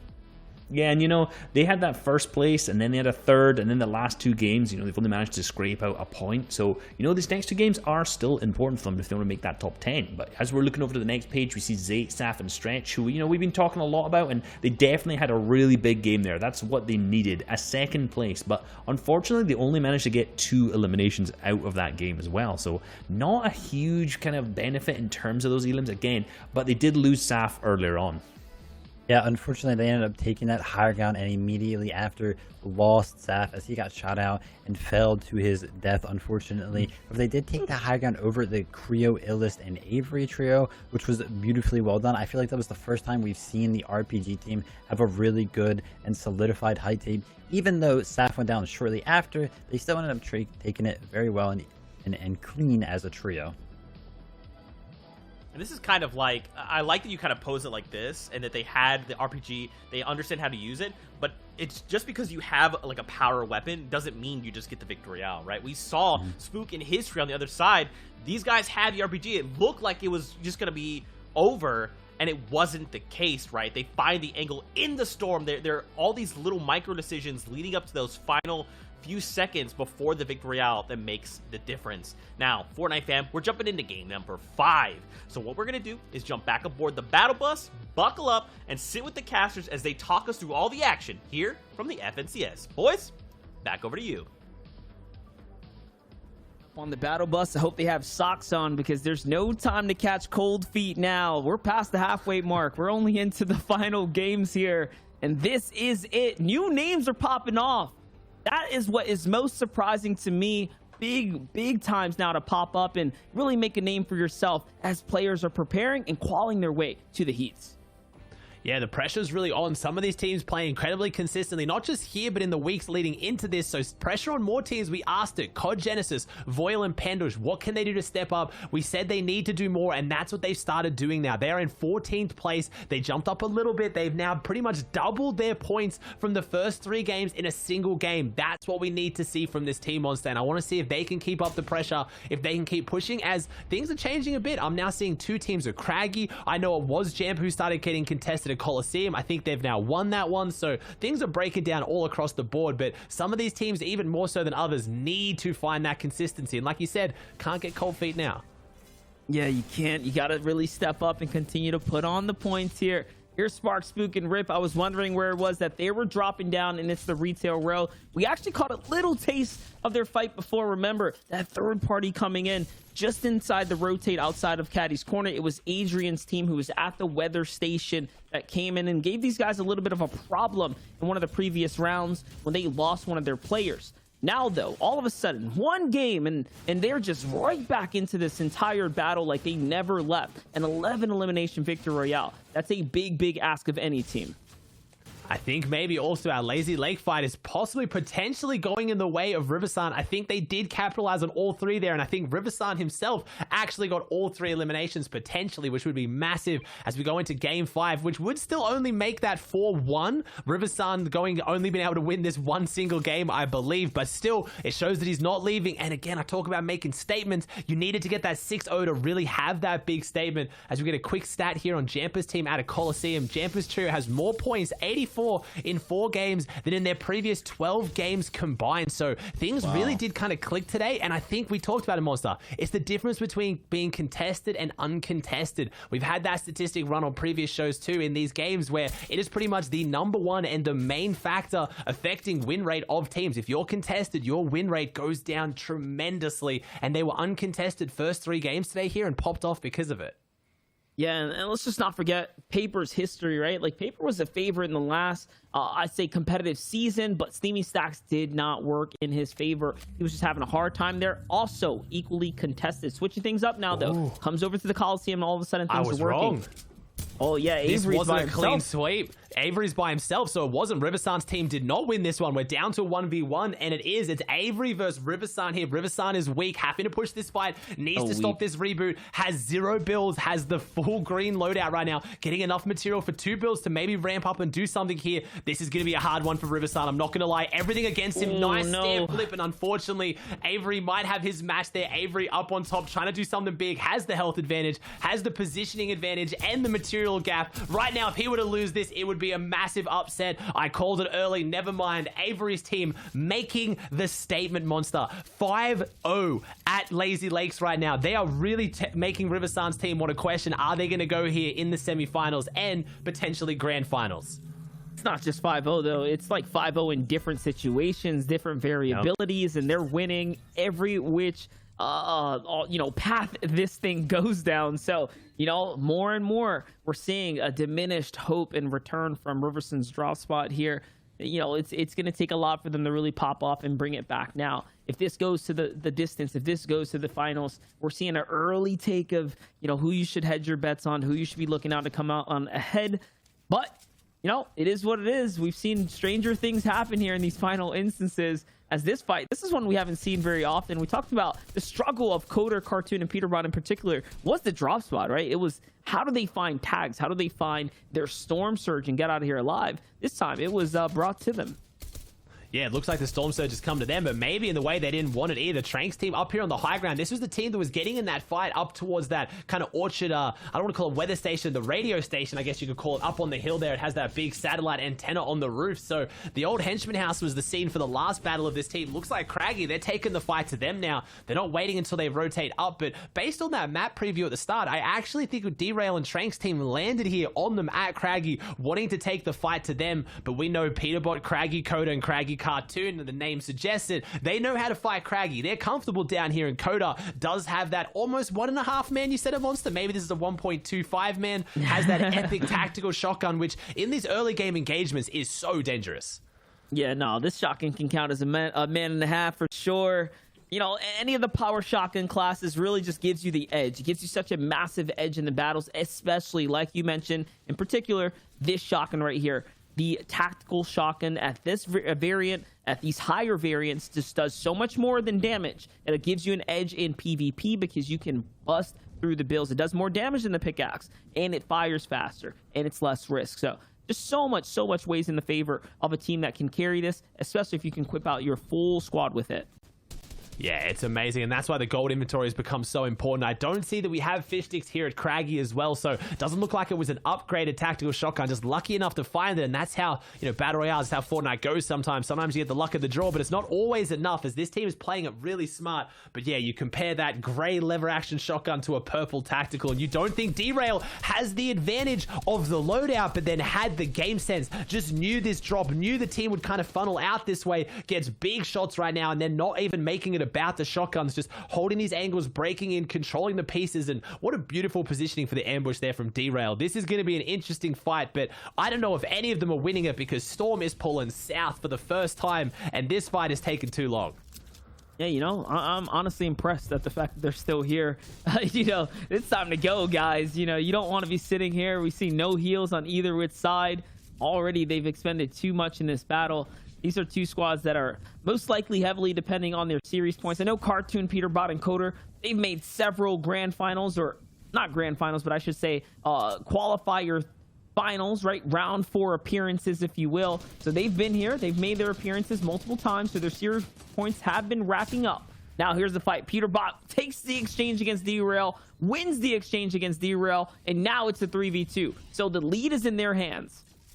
Yeah, what can Craggy Coda do? We talked about the advantage of the shotguns there. Looked like putting it to use 28 damage from a distance. If you can get close, that's the damage I was expecting. The 84 and the 124 tag. That's the big shots. And I said they need to clean this fight up quick. And man, our Craggy team really showing their superiority there, as Zade's team rotating through Slurpee and maybe going to bring them in the passive. There it is, Jack, Acorn, and Slacks. I've never seen two teams engage and find each other more, not just in the early game. Obviously, they drop next to each other, but you touched on it near the start, Monster. Game 1 and Game 2, we saw them set up right next to each other, engaging on each other when the zone pulled complete opposite northwest. So maybe just showing the caliber of both these teams having similar playstyles based on their drops and how good they are at the game. But man, they've been going toe-to-toe all day, and it's not fortunate for either team, because they really are the best of the best, and you really want to try and find easier teams to have those kind of boxing matches with.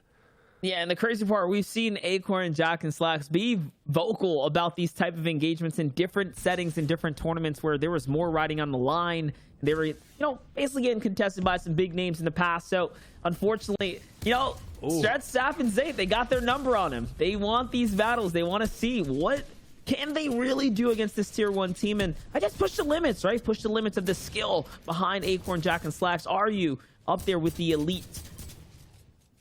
I'm going to say it for one of the maybe final times today, statements. They're trying to make a statement. This is a big team that drops near you at a big drop. You need to make sure they know that you're not scared, and if you take this fight, you can win it if you have to. But it looks like Jack, Acorn, and Slacks are taking it just as seriously. They've given up their high ground position, dropping down, and this isn't a fight for positioning right now. These teams are set up here looking for Storm Surge tags. This isn't a position that's going to get zoned. It's on the edge. There is no way this is going to be in the final zones. So Zade's team is fighting this purely to make this statement against this team. They know it is Jack, Acorn, and Slacks here because they've been dropping here for a long time, and this team, after hearing that RPG, is gonna know it's Zate's team. So everyone's taken this seriously as a sign to come for these future weeks. Next week is gonna be the semifinals with their heats. They might not get in each other's heats, but there is a very good chance both these teams make it to the grand final, so they will see each other again in the future. Right now, neither of them needs to perform here today. They're both gonna be qualifying off those consistency points, so this is all about pride. Yeah, definitely about the pride, definitely about, again, proving to one another that they can, well, like we said, take these fights and see what the outcomes can be like. In the last round, we saw it go all the way up to the center of the map, right? That was an extended fight too. They chased them basically out of the draw spot. That was a big fight as well. Chase them out of the drop spot, really trying to get the numbers up there to try and see if they can make something happen. And they still didn't win that, though. Yeah, exactly. And then no one really won that fight again. They just keep going through each other's inventory of materials, even meds if they get a few tags, but no one's really winning these. I want to see that big conclusive fight, and that's where I feel like some other teams are a little bit different, where Jack, Acorn, and Slacks usually are different, where if they take these kind of fights, they take it to win it or lose it. They don't take to stalemate, but it looks like they didn't take this fight. It's Zade's team that wanted to push in on them, and they're going to take it seriously, as I thought that rocket was maybe going to collide, and Zade's team only 60 above, so now they need this fight even more for the surge. Yeah, and it's kind of surprising that they didn't find more tags in the process here. You can see Slacks finally gets punished, I think, due to the open exchange between Zate. It's a 1-for-1 tit for tat there, and Okay, they do have that splash there too. That's the thing about this draw spot. You can really take these extended battles and at least know that you can fall back onto some of the heals. At the very least, the infinite river that provides all of that free shielding as well. Up above though, Aperta, Minish, Cozy stepping on into the fray now. Talked about these new teams, new faces, new names, some of which that have been around the scene, but still trying to make a name for themselves on the big stage as one of the more so elite crew. Commandment Sense and Edgy showing what their strategy is when they get a south zone. So choosing to set up on this kind of hill that's, you know, to the west of Misty Meadows to try and get their tags is a good spot. Unfortunately for them, TK, Fop, and Trap have set up there as well. Don't know which team was here first. And there's our first place team, Tabnate, Chimp, and Teo, proving that it doesn't matter about the zone. They can still get themselves in a good position for the end game. And there they are, the team with all pressure on them, all eyes on them. Voil, COD Genesis, and Pandush, one of two teams here today that need to make top 10. If you haven't been following this Trio FNCS's format iterations, 102 players are going to make it into the semifinals, which is next weekend, off consistency. The other 30 teams are going to make it off getting in the top 10. Because Pandush's team is a newly formed team in the final qualifier here, qualifier 3, they need to get a top 10 placement to get themselves into those semifinals. They can't rely on consistency because they haven't been playing together to get any consistency points. So pressure is really on them, and coming into this game, they were in 14th place, so they really need to step up. They're outside the top 10 currently with only 2 games to go. Yeah, and they got that 5th place last game with the 7 eliminations, really making up for those 2 duds. The game 3, they went down in 32nd place, one of the first teams to go down. Yeah, and we're seeing here Zayd. We saw that Rocket try to connect in onto Jax's team. Zayd has more Rocket limbs in a single round 4 than any other player, so really does put that Rocket to use, not just for builds. We talk about the pressure it applies to high ground, breaking it out and getting the positioning, but Zayd really does use it aggressively. We saw, I think it was 1 game or 2 games ago, Monster, that end game, putting it down onto the low ground did so much damage and picked up 2 free eliminations, 4 points, and the placement that got as well. So really big swing in the Rocket there. Most players just using it for the damage on the structures, but Zayd really does play aggressive with it. Yeah, man, and we've seen him, he's gotten more loose with it round after round, just realizing, hey, we got to use it. He's probably tired of going down with it. No sense in going down with all those rockets. Might as well put it to use, get a little more loose and more optimization for your worth. Aldo, Commandment, Sensed and Edgy here, based up next to Trap, Fop. Seems like they were going toe for toe for some exchanges there on the tags. Doesn't end up very well for Trap and Fop though, as they do have the disadvantage HP wise, but the trio, the power trio of Edgy and Crew, they back off. They give them a little bit more time, I guess, to stay alive here. Yeah, Nosh Pafer's team rotating past there as well. We saw things start off really, really well for them in the first 2 games, and things have kind of slowed down now as well. They've gone from first place back down into 6th. I don't think they've got a single point. No, they've got 1 elimination in their last 2 games, and that's the only points they've gotten. So they were on 82 in first, and then now 2 games later, they're on 84 points in 6th. So like I said, they don't need the top 10. They are in off consistency, but they really want to make that statement as well, as here it is, the team with all the pressure, and they have the loadout to do it. Voil, COD Genesis, and Pandush are looking pretty good. Again, they've been dropping at that caddy corner split, holding down the drop that has been, you know, kind of vacated by Colazo's team that came first last week, showing how strong it is. That drop spot has the ability to get you a first place finish, so a top 10 is very, very doable for a team that doesn't have as much experience there. Colazo, D-Roller, and Class has been dropping there all season, but they were contested by COD Genesis's old team, Qua and Shade, so COD Genesis knows how to go that drop, needs to teach Pandush and Voil the ropes, but 3 phenomenal players, and I really hope to see them make top 10, because it would be a big disappointment to not see them in the semifinals. Yeah, not to mention all the other strategies involved with that draw spot, right? In particular, the caddy's corner has raised, I guess, some eyebrows in recent times. The weapons that are acquirable through that gold economy. So, again, we haven't seen it make its appearance this time around. The big chill, if you will. The big chill. Right. Listen, it does work. It's exciting. It does work. It's exciting. The only problem with that condition is unless you're going to get it from Retail Row using the quest you can gain there, the only real way to get it from Caddy is to get a bounty and get an elimination, and this team choosing with their uncontested Caddy not to push down a fight early, which I respect as well, as this Zayd Saffin stretch, Jack, Acorn, and Slacks fight is still going on into the zone now. They're set up on top of each other, and looks like Zayd's team does not want to give them an inch to room to move with right now, and they've got a lot of eyes on them. The smaller and smaller these zones get, the harder and harder it is to take these engagements, because you have so many more eyes on you, and you can get lobby focus so much more quickly, as that's what's happening to Jack here. And I think this might be Zayd's attempt to get this team out of the lobby, see if the rest of the players want to get involved with a bit of a community spray, if you will. Yep, now you're in trouble, Jack. You see There the it shots is. coming in here. He exposed himself to fresh builds, make him a target, but it seems like the lobby gives him a little bit of time to work with. You know, I'm more so impressed with the fact that they actually have material to work with. For as long as that fight went on, they managed to maintain a respectable amount of material there. So either which way, they're not letting, you know, the old guard of Zayt, Saf, and Stretch here deter them or hold them back. Yeah, I think that was a smart play, and that's kind of testament to them dropping off that high ground early. They didn't go for that big high build battle. They didn't try to build massive tarps or go for those creative kind of fights. They saw Zayt's team was playing incredibly aggressive. They dropped down back into the main building at Slurpee and kind of, you know, not only retained those mats, but also farmed more mats inside. But this next zone is going to be very, very important. This is 4th zone going into 5th.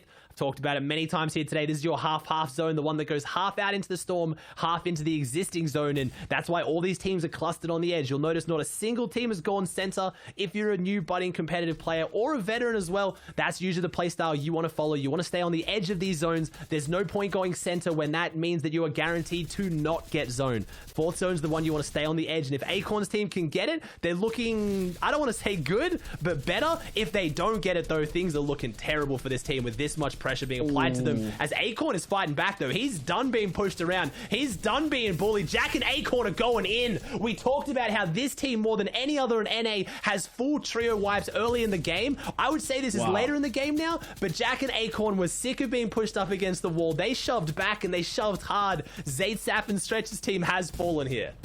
Yeah, and take notes the way they start that all off. It was a sniper shot followed by a team fire back straight to the AR, ready to take the exchanges out in the open. And they were fed up. They were fed up with being pushed around in the low ground. And they timed their fight on their terms and then win it with a full wipe there at the cost of Slacks. Those Slacks now down. The Surge will no longer be an issue for this round. Surge no longer going to be an issue, but they don't get the half zone, so rotates will, because after that fight they've lost Slacks. Jackson, Acorn also the RPG, so that's gone to Blake, Ronaldo, and Okus now here for a fight. I got a feel for Acorn and Jack here. I mean, they are one of the best duos. I actually had the pleasure of interviewing Jack, talking about his, you know, rise to fame as a player, because it really did come out of nowhere, and pretty much he put it almost all down to the consistency and chemistry he's built up with Acorn. He doesn't understand why so many teams just have one bad tournament and split, and honestly, best testament is their placements right now. Jack, Acorn, and Slacks are dominating. Jack and Acorn in duos as well together have been playing together so long now, and the chemistry really shows. So if any duo could do it in this position, I truly believe it is them. Let's not forget what's on the line. If you make it all the way to the finals, those top 3 will also get the pass, right, to the next FNCS. So if a team like Acorn and Jack Slacks make it through, you best believe they're going to stick with one another. They've already shown and proven that loyalty to one another. Here, though, Pandush, Kyle Genesis, and Voyal, time to backtrack, get into reality now. They have so much more to fight for. You know, 4 games of Fortnite, 2 of which have gone pretty okay for them, 2 of which have been complete duds. Now, with the last 2, I always say this, it takes about 4 good games in a Fortnite tournament to finish up towards the top. And they're going to need both of these next 2 games if they're going to want a top 10. Yeah, 4 good games. One great game could do it here, as they've only got 2 left. The victory hour is worth the 30 points. They've just broken into placement now, so any team that goes down, as we're in 17th on the team place, we have 48 players alive, is going to be their chance to jump up and get those big placements. But yeah, top 3 is where it's really at. If they can get a top 3 finish this game, a win would be ecstatic. A win could actually get them close enough to qualifying alone, but this team is safe by no means. We're not just saying this. We're not just building up a storyline that isn't there. This is a top tier team that formed the last minute that needs to gain about 30 to 40 points in their next 2 games when they've only gained 50 in the 4 prior. So this is very scary for this team, and it is now or never. Literally, if they go down here and they don't get at least a top 3 or top 5 finish, it's coming down to needing a win in their last game. So pressure is really on for this newly formed team. Not only that, they just don't have the elims right now in a heavy early elim styled format, right? If you pick those up, those 2 points mean the world. You got to be able to pick away those points consistently. Here's Clarity, Niddle, Mikey. They're going to find something, a little bit of a loot pickup below the surge threshold. No elims for them either. They have to continue to fight here now, Aussie, and they're looking to do just that. They're going to rotate, of course, with the priority first to get in front, and then turn back to see if they can catch some of the picks here. Any shots down now will definitely set them up for success. as we pan our way on up to the team that's on the bubble. Voyo, COD Genesis, Pandouche still on the move here, also below the surge. This is a big problem, and they lose COD Genesis behind. Oh, they get maybe the elimination though, but that is a huge one. Even if they got that elimination, that would not be worth it at all. COD Genesis is going down. Voil and Pandush need to do something big now. 17 builds in the inventory for Voil. I don't know what Pandush has. He's dropping a few, so we've got a little bit, but that is not looking good. I have to imagine between these two players, they have less than 500 mass total. They need to find something on the backside. As Scented managed to take down Jamper in the feed as well, but all eyes are on this team. Everything matters for them. They get the bounces. Can they use one on this edge, or they're going to keep tarping as they're only 46 above? Now they're below. 5 teams have to go down. They're getting ticked with Storm Surge. This is completely the worst position you could ever be in a team. They're trying to heal. They can't out heal it, and someone's on the wall. So luckily for this team, someone is there, and they get a refresh as well. They needed that, but Goku is next to them. They're hitting the bounce pad. They're pushing forward. They don't have what they need to go high ground, but this team is clawing tooth and nail to make it not just through this game, but make it top 10 for semifinals, because they need something massive now. Yeah, they barely have anything to work with here. 56 points. They've only gotten a single elimination. Pandouche is off by himself. Voyo, was the big pot worth it here? 30 for 50. Walks into the storm. Another 10 tick there, and now he's late. Split from his teammate. He is now down. All pressure is up onto Pandouche here to step up to the plate and hit a home run. He needs to do this here now. Otherwise, it's all up to the final game. This newly formed team has got more pressure than ever before now to perform. 21 builds right now, 1 elimination, just kind of finding his way through. Every team that goes down as a placement point, if he can stay safe, he's dropped down onto low ground. We know how scary it can be down here. It saves the mats. You can find these tarps to go through, but if he takes one wrong move, one wrong step, if he steps around a corner that he hasn't checked, he will go down. He's in top 10 with 1 elimination and 0 builds. Team coming through, and this is what's scary. He's rocket riding to the front side. He steps on the rocket. If he didn't, it would have connected regardless. They go down. That will not see them inside top 10 guaranteed by any means. Game 6 is what it's going to be to come down, and man, I gotta say, Monster, I love this game so much. What did we just watch? That's Fortnite for you right there. Anything can happen on the biggest stages in the world. Here now, though, Clamps going toe-to-toe here. It's Adrian Archive. This is your weather station squad. Popping off here. Clamps in a box, and he's going to go down. Top 5 situation. The next squad that survives this one is going to be gifted the biggest amount of points. Names that we've seen all day today now. First place, Tabney, Chimp, and Teo playing out of their mind, in form, in shape here. On the low ground, of course, it's Commandment and company, and they're here to make a statement still. This is a full trio, and I talked about making statements. This is the statement now. You are a 3v3v3 against 2 of the best teams, not just in NA East, but in the world. You have Centered Edgy Command below you. They're trying to fight their way up. You have a new team on the high ground. Dom is trying to do something to fight their way into this one. Tabney being pinched between the 2. Dusky's going to make their way down. I don't think they have the heal-off potential, and we have another massive game from a new face. They're on only 63 points total with 10 eliminations this game. That is a massive jump up for this team. But can they overcome the low ground kings? Edgy comes through, finds the angle onto Teo. That is first place going down. Edgy can't even see where all the opponents are. They work their way in, and we have another team coming out on top when it mattered most. They just picked up, what is that? That is a 9 elimination win. That is a huge point swing for a team that needed it. What an exciting game. I mean, Ozzy, you said it for the both of us. We just love Fortnite. That's what it's all about. That's what these broadcasts bring, these magical moments. A rocket ride from an enemy, wouldn't matter so much, but hey, decent game, right? Let's give it to them. That was in 9th place. Not bad at all there, Ozzy. That was a really, really good game for them, but we have to see where Pandush's team fell, because I don't know if they're going to be able to jump inside top 10. They've put themselves to needing almost a win or at least a top 3. So when the analysts break down the leaderboard, I don't know how it's going to go. Zeke, you always have some cool quip for this. How is this team going to go, and what did you think about the rocket ride, mate? We done it! We've returned back to original Fortnite with rocket rides, boys. Never in my life would I have imagined this is where we would be. We were here in the back, we're watching the game, we're like, oh, this needs to happen, and then immediately we all get quiet as Pandouche just goes out on a rocket ride. We had no idea what was happening, and then we all just yell it out at the same time. Reese, this is everything and more. This is everything and more. You know, sometimes I want to break it down, bring the information, bring the analytics, bring something that's, mutually beneficial to everyone's brains, but in all honesty, I just saw a rocket ride, and all I hoped is that kept going into the zone rather than blowing up. If it had just like ridden him all the way further, I just thought that'd be so fantastic. But I can't say I've seen that on a broadcast ever. Yeah, Pandus's team is literally crawling, like scraping together points here. They need to get top 10. And he's in a top 10 situation, gathering placement points, and he gets a rocket shot on him that he jumps on top of, and it just rides him to his death. Like, I have never seen something just, like, crushing in my life, because it's like, oh, he needed this point so bad, and he just, I don't even know. Like, that should be, like, his, like, Twitter header or something at this point, like, him just riding away.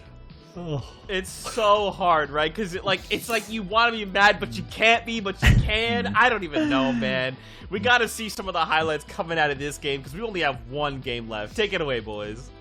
I would have loved to have seen that in slow-mo from his perspective here in the comms, but, you know, we've been trying to follow this team, Voil, COD, Genesis, and Pandush as much as we can, because they need to get that top 10 finish. But COD Genesis, you know, off the bat, hits this incredible snipe on the Catty Corner team, and most of the time, you know, these teams are going to be battling out for that Storm Surge tags, and that big headshot snipe already helped them out so much, meaning they don't have to push up that direction. Ooh. Yeah, again here, back to the lazy late contest, man. Avery, Creo, and Illis going 5-0. As you can see here, Illis goes down, but no problem as Creo and Avery clean it up. I mean, yeah, this trio is just absolutely dominating Lazy Lake today, and I honestly would be afraid to contest if I ever had to, like, contest them again. Yeah, they've been really, really consistent off spawn and pretty much everything, you know. We know Illist is probably one of the best fighters on the region, and, you know, combine that with Creo and Avery, who are also similar accolades to this. You know, I don't want to be in that zone with them. It's the same kind of thing as we talked about earlier with Scented, NG, and Commandment. You don't want to be near them when this is happening, right? If I was a team who had contested them in the semifinals or the finals, I would definitely think twice. Oh! I would definitely think twice about that. This is the second time we have watched Commandment be sniped, and that was through a bush this time. Yeah, unfortunate for Commandment. That's actually, like, we saw Commandment get sniped right there, and then later on in the game when we were watching, I saw Scented go down in the feed. However, they still ended up, like, picking both of them up. They ended up getting the res off, and they ended up coming up with a second place there, which is just absolutely incredible. As we saw Ed, you know, clutch out there and grab a couple Elins and that second place. Well, that's the thing when you were guys like Scented, Edgy, and Commandment who play that low ground and you're so good at box fighting, if you get, you know, scuffed a little bit, you run out of materials, you maybe run out of heals, it's not as bad as another team because these guys will probably be able to pick up more eliminations anyway and get those refreshes when it matters. That's right. Now we got to take a look at the standings, boys. This is kind of the overarching story here. And when we had kind of mentioned them a little bit ago, Pandush and his trio. Right now, they're sitting in 13th place. Now, we do know these guys at the top, they're looking really good. They're looking really strong with one game left to go. I'm assuming the top 5 rather, is probably going to shift around a tiny little bit, but it's really the 6th through 10th that I want to focus on. COD Genesis, Voil, Pandush, 61 points. 10th place right now has 68. It's a 7-point difference. So close right now. So, you know, right now our top 5 super close, as we said, but let's look here. Let's look where that boundary is. It's 68, as we've already said. You know, one more point down below into that kind of 67th point is where the 11th is. So this boundary on 10th is really close to these teams who will auto qualify through. So, you know, we've seen Slacks, Acorn, and Jack pick up a ton of fighting against Zate's team in the early game, being in that southeast corner of the map near Slurpy Swamp. It's really tough for them for Storm Surge. So, you know, these guys just seem to be battling it out right now to try and fix that problem, but it's not really working for either team. Yeah, and here we see COD Genesis, Voil, and Pandus in the 13th slot. As was mentioned, they have 61 points. They are 7 points behind, like Zeke said. And I mean, after that last game, it seems as if they have potential. You know, they were in that late game, had a couple unfortunate things happen.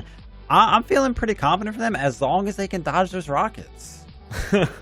Is there any guarantee? You know, each game it gets more and more intense. Next time, I think he's going to jump on it, hit the big no-scope at the time for that Victory Royale moment. Maybe it'll be insane. That's the clip that you want right there. But, you know, looking down the leaderboards for 16th to 20th teams, all of these players have the possibility to get that top 10 slot. Although a lot of them definitely have gone through on series points already, you know. That Victory Royale is 30 points, with each elimination being 2 points. So, big game from any of these can really fire these players up that leaderboard.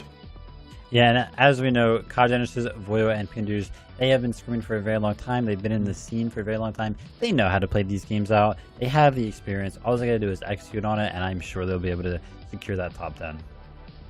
And avoid rockets. You know, avoiding Of course. stray rockets. Oh my gosh.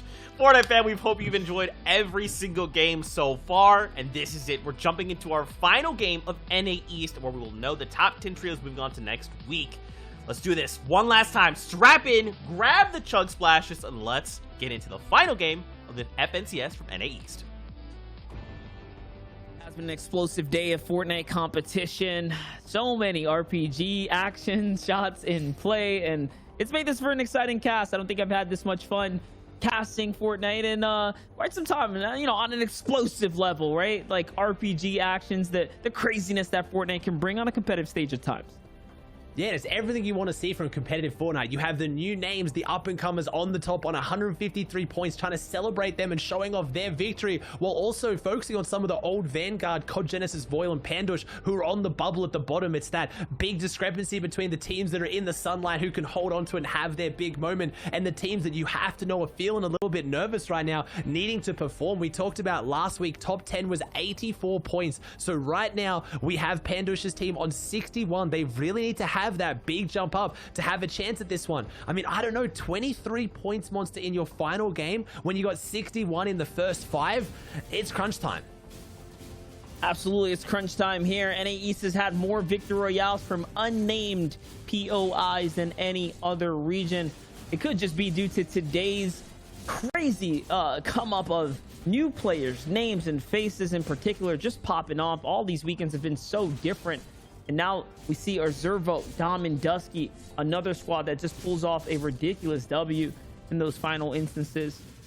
This has been, again, a night full of highlights, all of which are going to lead us up and set us up for what's coming into our next week, right? The heats, when everyone gets diced up into different compartments. Here, though, this is a huge fight now for Voyo, COD Genesis, and Pandush. They need these early elims, and they're going to find it. Seems like they're going to win the weather station contest off the bat, and this is a 6-point swing if they can get all 3, which it looks like they will be able to pick them up.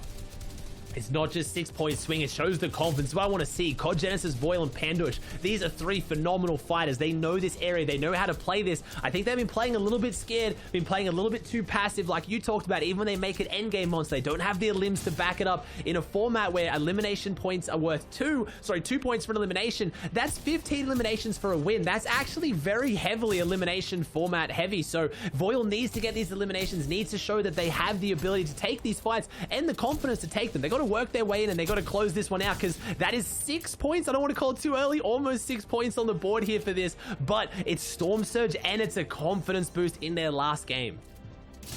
Yeah, definitely. And there it is. They're going to go ahead and wrap up the fight just like that, the way that they needed and wanted it to go. So that was a quick W key from their draw spot up to the weather station. And this time, that's a card that they played a surprise factor, and it does end up working out. Here's Riverson finally now winning this early instance. What was it? 1 out of 6 for them?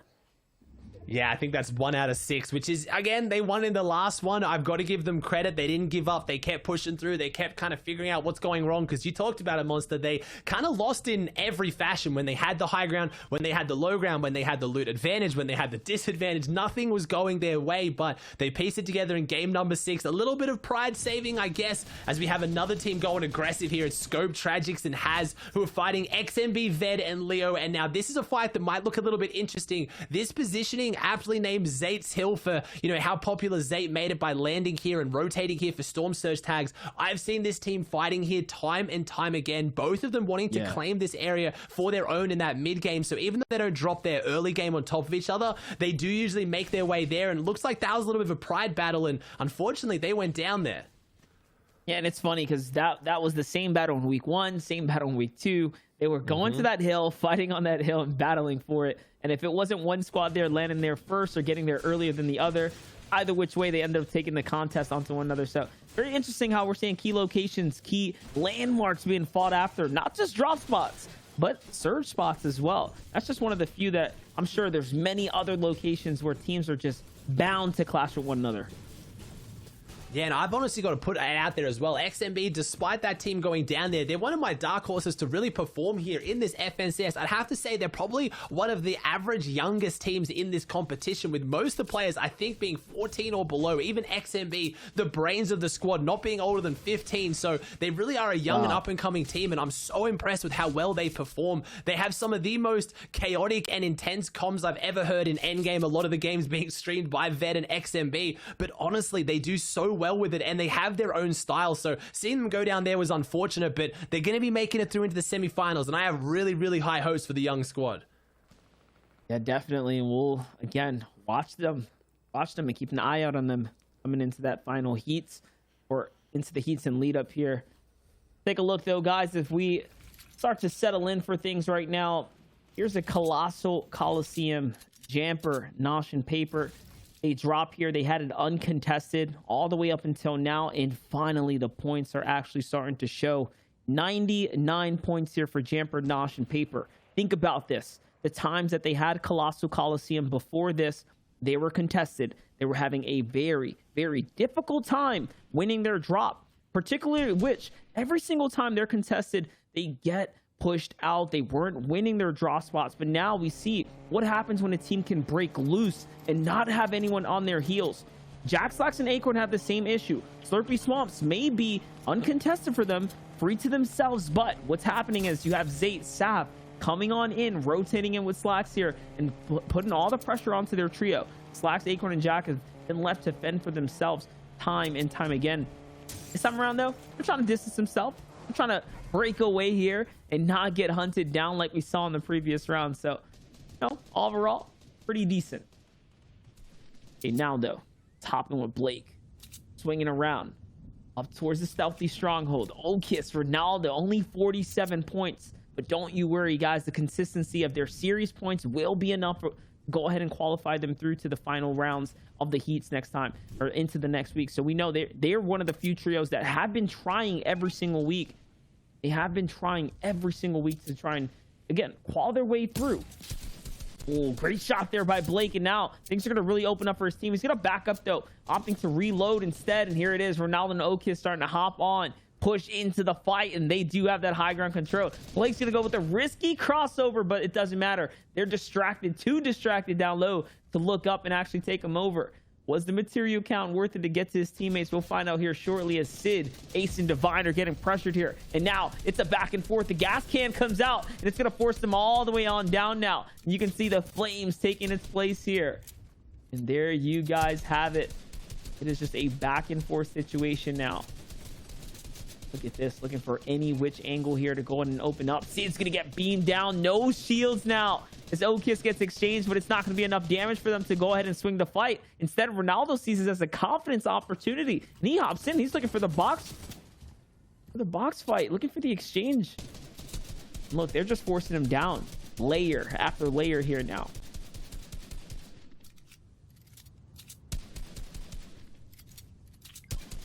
That's the pressure. That's the pressure you don't want to give up. But look at the ammunition, guys. He is digging deep into the resources now. Final magazine, the final clip here. He's going to have to get involved, get into the box here. The fact that they didn't wrap this up sooner, they absolutely have to finish here, Alzi. They absolutely have to finish here, and it's usually a place you don't see this much of a fight breaking out, and Blake gets the harpoon up on the high ground. We got the rocket ride Ace get on up here as well. We're going to go for some clips, mate, pulling him straight up onto the high ground, and they don't have a lot of material. You talked about don't have a lot of ammo, but this is definitely Okis, Blake, and Ronaldo just trying to make some statements here in the last games, pretty much running at any team around them. Again, it's all about those drop spots and creating a bit of fear in the teams that land near you, that you can win these fights if they come down to it, if they start to get a bit aggressive towards you, as Blake putting this tac shotgun to work is it's really the only ammo he has left, as he turns and gets another shot, but jumps off the edge there, and looks like they are going to win it. Blake, Okis, and Ronaldo are going to win out on Flopper Island. Well played for them. And again, just a long-winded fight there. Put all that ammo in, tried to force them out of material. Ronaldo's going to hit the little dance move on him. This is desperate situations for them now. A 3 elim swing for them is big. Don't get me wrong. That's the 6 points. But what they need now is the Victory Royale. There's no other way to do it. There's no other way to pick up a ridiculous amount of elims. Otherwise, it's just unlikely. Same for Pandush and COD Genesis on their end. They just need an end game. They need a couple elims and a high placing performance. What was it, 9th place they pulled off in the last game? Yeah, I think there was around that 9th place mark. So they've got to try and jump up there. Those 6 points were huge. Voyle picking up all of them. And we saw the big fight that already broke out over Zate's Hill there in the distance. You see Scope's team with all the builds up there. So need to do something big. And I guess they had some decent games when zone pulled more towards the north here. But looks like we got a central zone, which is decent for this team. They've chose from Caddy to rotate all the way around towards the northeastern side. Didn't want to go anywhere near that southeastern section, or they've rotated straight through it. And they've got their surge tags. They've got their damage. So I think they are going to play for the end game. We talked about it, Monster. Eliminations are worth a lot in the early game, but as you get towards these later portions, if you already have your Storm Surge, sit inside this metal, don't open any edits, don't open any peaks, and just get your placement points.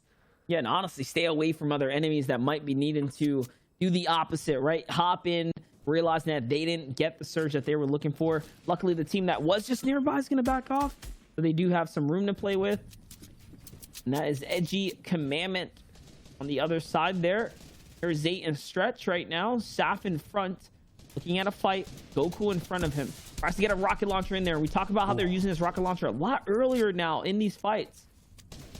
We actually got some statistics from the back of house earlier that talked about how Zate has the most eliminations, but I didn't realize EU today in the 6 games actually didn't have a single elimination going down at the hands of a rocket. So that shows you just how much players are normally using it to go for high ground, playing it for the builds, not playing it for the damages. I don't know how these are not connecting as Stretch goes down to Spegu there. TJ also getting a kind of connection to feed there. So it's Zate and Saf having to close something out here with no Stretch.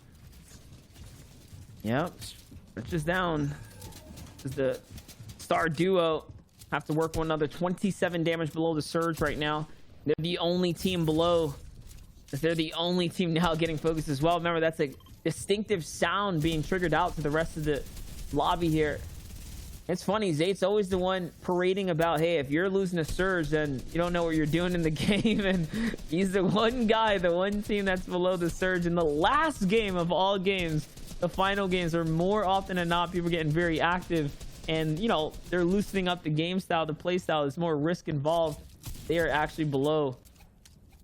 They just get above now, but Zate's onto 11 health, and it can also be worth sometimes even having one of the players kind of sacrifice themselves to go down, because only one player had to go down there out of Zate and Saf to, you know, get rid of the Storm Surge. Unfortunately, it is a straight wipe, but if you get finished to Storm Surge, you don't go down, you can't be revived, you get straight ended. They have to go for the reboot, but Zate and Saf do manage to survive this one, but just barely. I mean, there's not a lot this team's going to be able to do to get back in this one. They are going to be through into the heats, into the semi-finals, even though this is the only round 4 we've seen from them though. So I don't know how serious they were taken today. I don't know if they had a different strategy. Some people out there even, you know, trusting in Zate's intelligence so much so to think that he's been, you know, hiding a secret strategy or deliberately not playing to his full potential here, not wanting to show his full cards until he makes it to the heats and the finals. And I honestly hope that's true based on their performance today. The only round 4 of the qualifier we've seen them make, and not a fantastic performance. 53 points.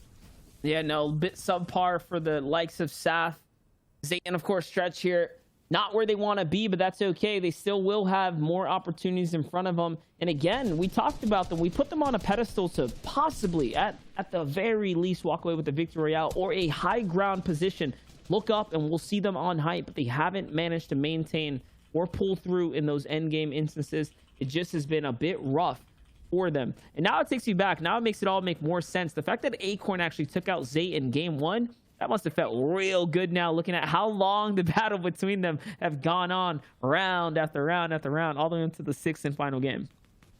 Yes, always the sixth and final game as now we see COD Genesis, Voil, and Pandush. Beautiful shot there from the production team to kind of show us where everything situates. They're in the middle. They're in their metal base. They have their damage. They have their storm surge. They have everything they need. They're close to center of third, and I like this positioning. I'll be talking a lot today about positioning, and center of first, second, or third is usually a decent spot to go, especially if you have your surge, because it almost guarantees you zone 4. If zone 4 now pulls and they're on the edge of 4 and they somehow get 5th, that is the ultimate recipe for success when it comes into needing a final good game. If you don't have to move, you don't have to expend mats, and you don't have to, you know, kind of expose yourself to the rest of the lobby, that's where you want to be. That's why they're sitting in these cones, editing those cones so they go see-through, looking out, and there it is. They get edge of 4th. Just as I say that, they will not move from this position right now, because if they get 5th zone on their head, they are looking fantastic. But with the positioning of this map right now, I'm seeing those 0-point crystals around lying on the ground. I'm seeing a lot of sand. They can easily, and look at that, they're based up on the 0-point crystals. That is not a coincidence, monster. They have those for the next rotate, so I have high hopes for this team coming into this final game. They've left it till game 6 of the final qualifying week, round 4, but they have everything they need to close it out here. Yeah, and this is, like you said, a methodical decision here. Positioning right now, perfectly positioned on top of these crystals here to go ahead and use them for the next rotate. So we know that they're at least guaranteed a good cut across here. And honestly, between all these builds, it works out perfectly because everyone's going to be distracted with one another. The way that they'll be able to pick those up and put them to use. Up above, though, Damien, Akote, ETB looking down and expanding outwards. That's a pretty scary sight, meaning that they're going to be looking to put more pressure onto players, and the zone's probably already revealed itself. We find out here soon. Here comes Jack, Acorn, Slack, already on the move, trying to get into this 4th zone here. Get comfortable. Yeah, and that's what you want to do. If it's game number 6, you got to try and be comfortable by this point, though. You've really got to try and find something that works. Jack Acorn Slack's around that 80 points right now, so you've got to focus on those teams that are currently inside the top 10 as well, because the pressure is on them especially. That puts more pressure on Pandush. You want to see the teams that are at the very top have phenomenal games, because they're going to push up even higher. You really want those teams from about 5th to 15th. If you're cheering on Pandush home, you want them to have some struggling performances, because that's what opens it up. We're looking like it's going to be around that mid-80 mark, but there's no real way to know. With only 33 teams in the set lobby environment, it's really dependent on who has big games here, whether it's up-and-comers that are beneath Pandush's team to jump up, or whether it's those teams at the top that just climb even higher. You know, let's not forget what they're doing right now is effectively pushing players off of layers as well, just keeping their distance and fighting for all the extra loot that can fall here. This is what we like to call just controlling the space here, controlling the layer, really forcing players out right there. And just like that, all of a sudden now they get to, basically yoink the enemy's tarp, right? A little bit more control up above, even before the half and half out reveals itself. So now they have a lot of room to work with. They can, often rotate right, often rotate left here, or of course base up if they pull this half in. Let's see now. Where's this zone going to go? Definitely not on top of them. They're scouting around. They're looking around already. Damien's going to be basing up very high. Remember, Damien was right next to Pandush and company. And no, it's going to go north here. So yes, I think it does. It actually does land on top of them. I believe Voyo did got the zone. Yes, he got the zone. I was talking about it. That's exactly what you want. This is the recipe for success. Center of third, edge of 4th into 5th. This is that half-half zone. This is the one that has the highest statistical probability of leading to a good game if you manage to get it. Because as you can see now, all these teams have to rotate. In the sand, it's not as big of a deal. You can hit a really good sand rotate for your team, or with those 0-point crystals. But especially in other areas of the map that are more open and exposed, running to half-half is really, really scary. But either way, it's not going to be a problem for this team. They're going to be sitting pretty, and they have genuinely no excuse now to not have the big game 6 they need. I'm putting the pressure on them because I know they can handle it. Yeah, and it's not looking too good for our game 4 winners here. Rip, who's by himself. No spark or spook in sight. Rough game 5 and a tougher game 6 now. Vehicle's going to explode here from Clarity, Michael, and Niddle's focus, and it's going to expose some enemies behind it. Great headshot here by Clarity. Triple digits they're approaching now. They're looking to continue to break into this. Again, here's the squad that's fighting for a high placing slot right now. We already know they're, veterans of the Dirty Dog draw spot. Everyone knows it on the scene.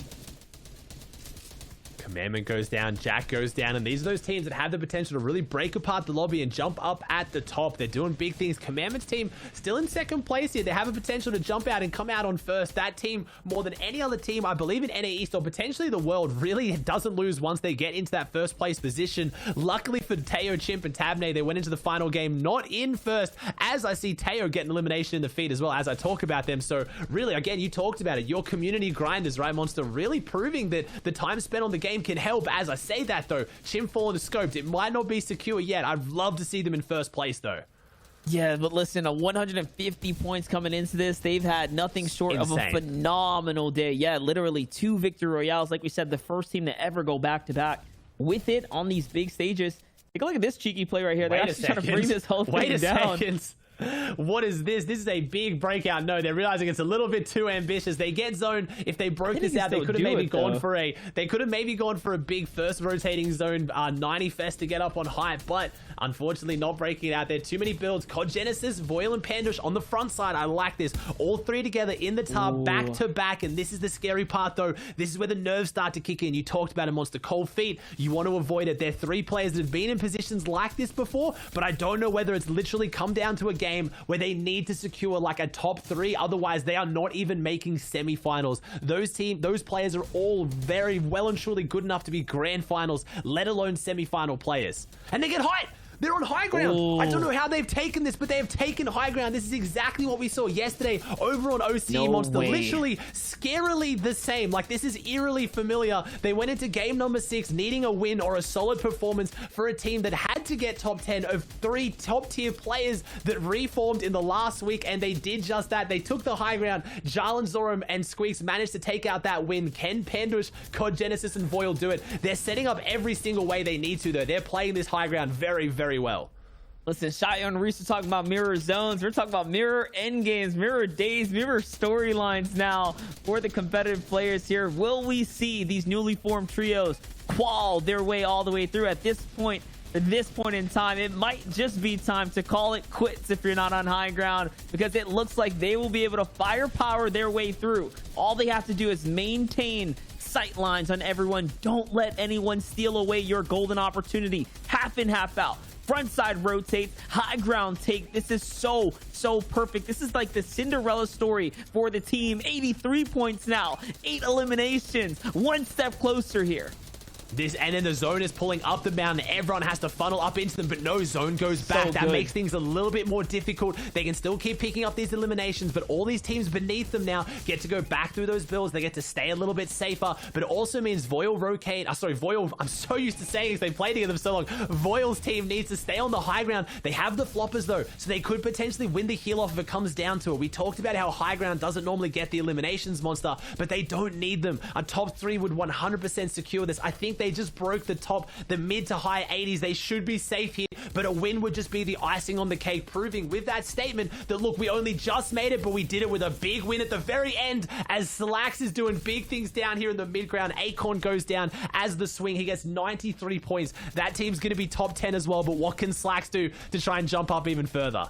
And not only that, I still saw Noob Teo up as well in the low ground somewhere, so he might still be in the running here. That's your first place team right now, trying to close things out strong leading into the heats. Paper's still up as well with Nosh, making a statement that if they can win the drop, they can make these end games over and over again. Here's Slaxto coming on in, going for the shield exchange for the health trade. It's a pretty tough one, but it is going to effectively lead him out a little bit more HP wise. Less seconds to work with on the backside of the edge here though, so he does have to be very careful. Now coming in, top 5 here. Tabney finds Dusky, your previous game winners. High ground though, still the Cinderella team, still holding it out, trying to block everyone else out. COD Genesis is doing that. He's burying the opponents, as a lot of Fortnite players call it. He's suffocating them. He's placing all those builds on the mountain. They've done it. No one can get up unless you have a lot of white heals, a lot of materials, and a lot of bounces. You can't get around this one. You have to break your way up and through it. And here it is, a 3v3 situation. 2 teams alive, 6 players. COD Genesis team jumping up into triple digits, above 100 points. They have easily qualified now, proving, like I said, that I put the pressure on them. They had the game they needed. It's Jamper, Paper, and Nosh, our first place team originally on the There water it ground, is. doing big things, but there it is. Wow. 14 elimination victory. Wow. They just breezed through. They're now like 30 points clear. What a massive performance for a team that needed to do it, and proving that when the pressure's on, they can hang with the best of the best. You absolutely love to see it. And I just got one word: incredible. Incredible, incredible. 14 elims, a victory royale. Literally, we saw the same thing unfold last night on the OCE division and region. And again, guys, this is because they were the team that needed this the most. They just formed as a new trio. Yeah, they just formed. They needed to get top 10 to be one of those 30 teams that are going to go straight through into our semifinals, into our heats, which will be taking place next weekend. And I mean, that was round 4 of qualifier 3, Monster. I mean, what a performance. This is now, that was missing top of our 20 best teams in NA. Can you imagine what heats are going to look like? Hey, that's just a small taste of what's coming next. Ultimately, they'll hear from the casters. That's it from your boys, Monster D-Face and Aussie Antics. What a phenomenal day of Fortnite competition. Guys, that was just 6 fun games. Next week, we get to see so much more. Bring us home, boys. Aussie, MDF, as always, fantastic cast on the days. For real, Fortnite fam, if you guys are not following those two or these two right here, you guys need to take a moment, follow them on Twitter. I guarantee you will not regret it. But that wraps up the NA East portion of the FNCS round and qualifier number 3. Gentlemen, I can't believe it. They did it. We always like to say this. It's like, oh man, can that team do it? You know, with everything on the line? Yes. The answer is yes every time, because every time that trio that needs to qualify, they find it in the final game, because that, when you have your back against the wall, you could do anything. You could pull off the biggest moments in your Fortnite career, and these guys, they did it right here. Biggest moments is exactly the right word, and that's definitely what's 100% been the crux for these guys, right? We saw, firstly, one of my favorite moments, hiding in that little roof in 5th. Then we saw the rocket ride, and now we've seen the final game, Victory Royale. Like, big moments from this team all around. Yeah, now we're going to check out who actually took the first place slot today. No way. None of us got it right. Noob Teo, Chimp, and Tabney they played out of their minds. Those 2 victory royales were absolutely insane. They did such a good job of taking high ground. We saw them take it early at one time, and then they took it a little bit later in the second victory royale. They got shown a little bit of diversity in their play style there. You know, they're not just stuck to this one game plan. They were going with the flow, and they picked up 40 eliminations. Oof. That is absurd. An average of 6.67, that is incredible. Ooh. These guys played out of their mind, especially for, you know, players that we don't know that much about. You know, they're on the come up, and if you look back through their placements recently, they've been popping off in pretty much everything. So huge congrats to these guys. First place, well deserved, with 2 firsts and 2 thirds. But also, look, COD Genesis, Voil, and Pandouche in that 5th place slot. That last game, that victory royale that they picked up, moved them up from 14th all the way into qualifying in that 5th. Remember, they needed to get a top 10 to qualify through the semifinals, so huge from them. Imagine if in the semifinals and in the finals, they go on to get a huge top placement. What a clutch story that today is. Yeah, I can't believe they ended up winning the game that they needed to push themselves into semis. That is just crazy. Like I talked about, they have the experience. They've been in the scene for a very long time. They weren't a trio for very long, but individually, they've just been around. They've been doing the scrims and everything like that. And there was just no way that those guys were going to be nervous. They played their game out. They dodged all those rockets, and they came out with the victory royale. Oh, there's one rocket they didn't quite dodge, unfortunately. But same time, you know, we're moving down here. Again, Zayt, Saf, and Stretch, a team that we've been focusing a lot on today, not performing as we'd hoped, but you know what? They've qualified for the semi-finals. Today is a learning experience. I'm sure, you know, the last 2 weeks were as well. And you know what? Fix whatever the problems were coming into the semis. You know, little rotational storm surge fighting problems. You know, some issues going on, but at this point, I'm sure next week they will do so much better in that semi-finals. Yeah, and today just got me so much more excited for what's to come next week. And like, great games coming out of today, and then, you know, we're gonna get the top 132 teams playing next weekend in the semifinals to fight for their slot in the finals. Whew. It's all Fortnite. Man,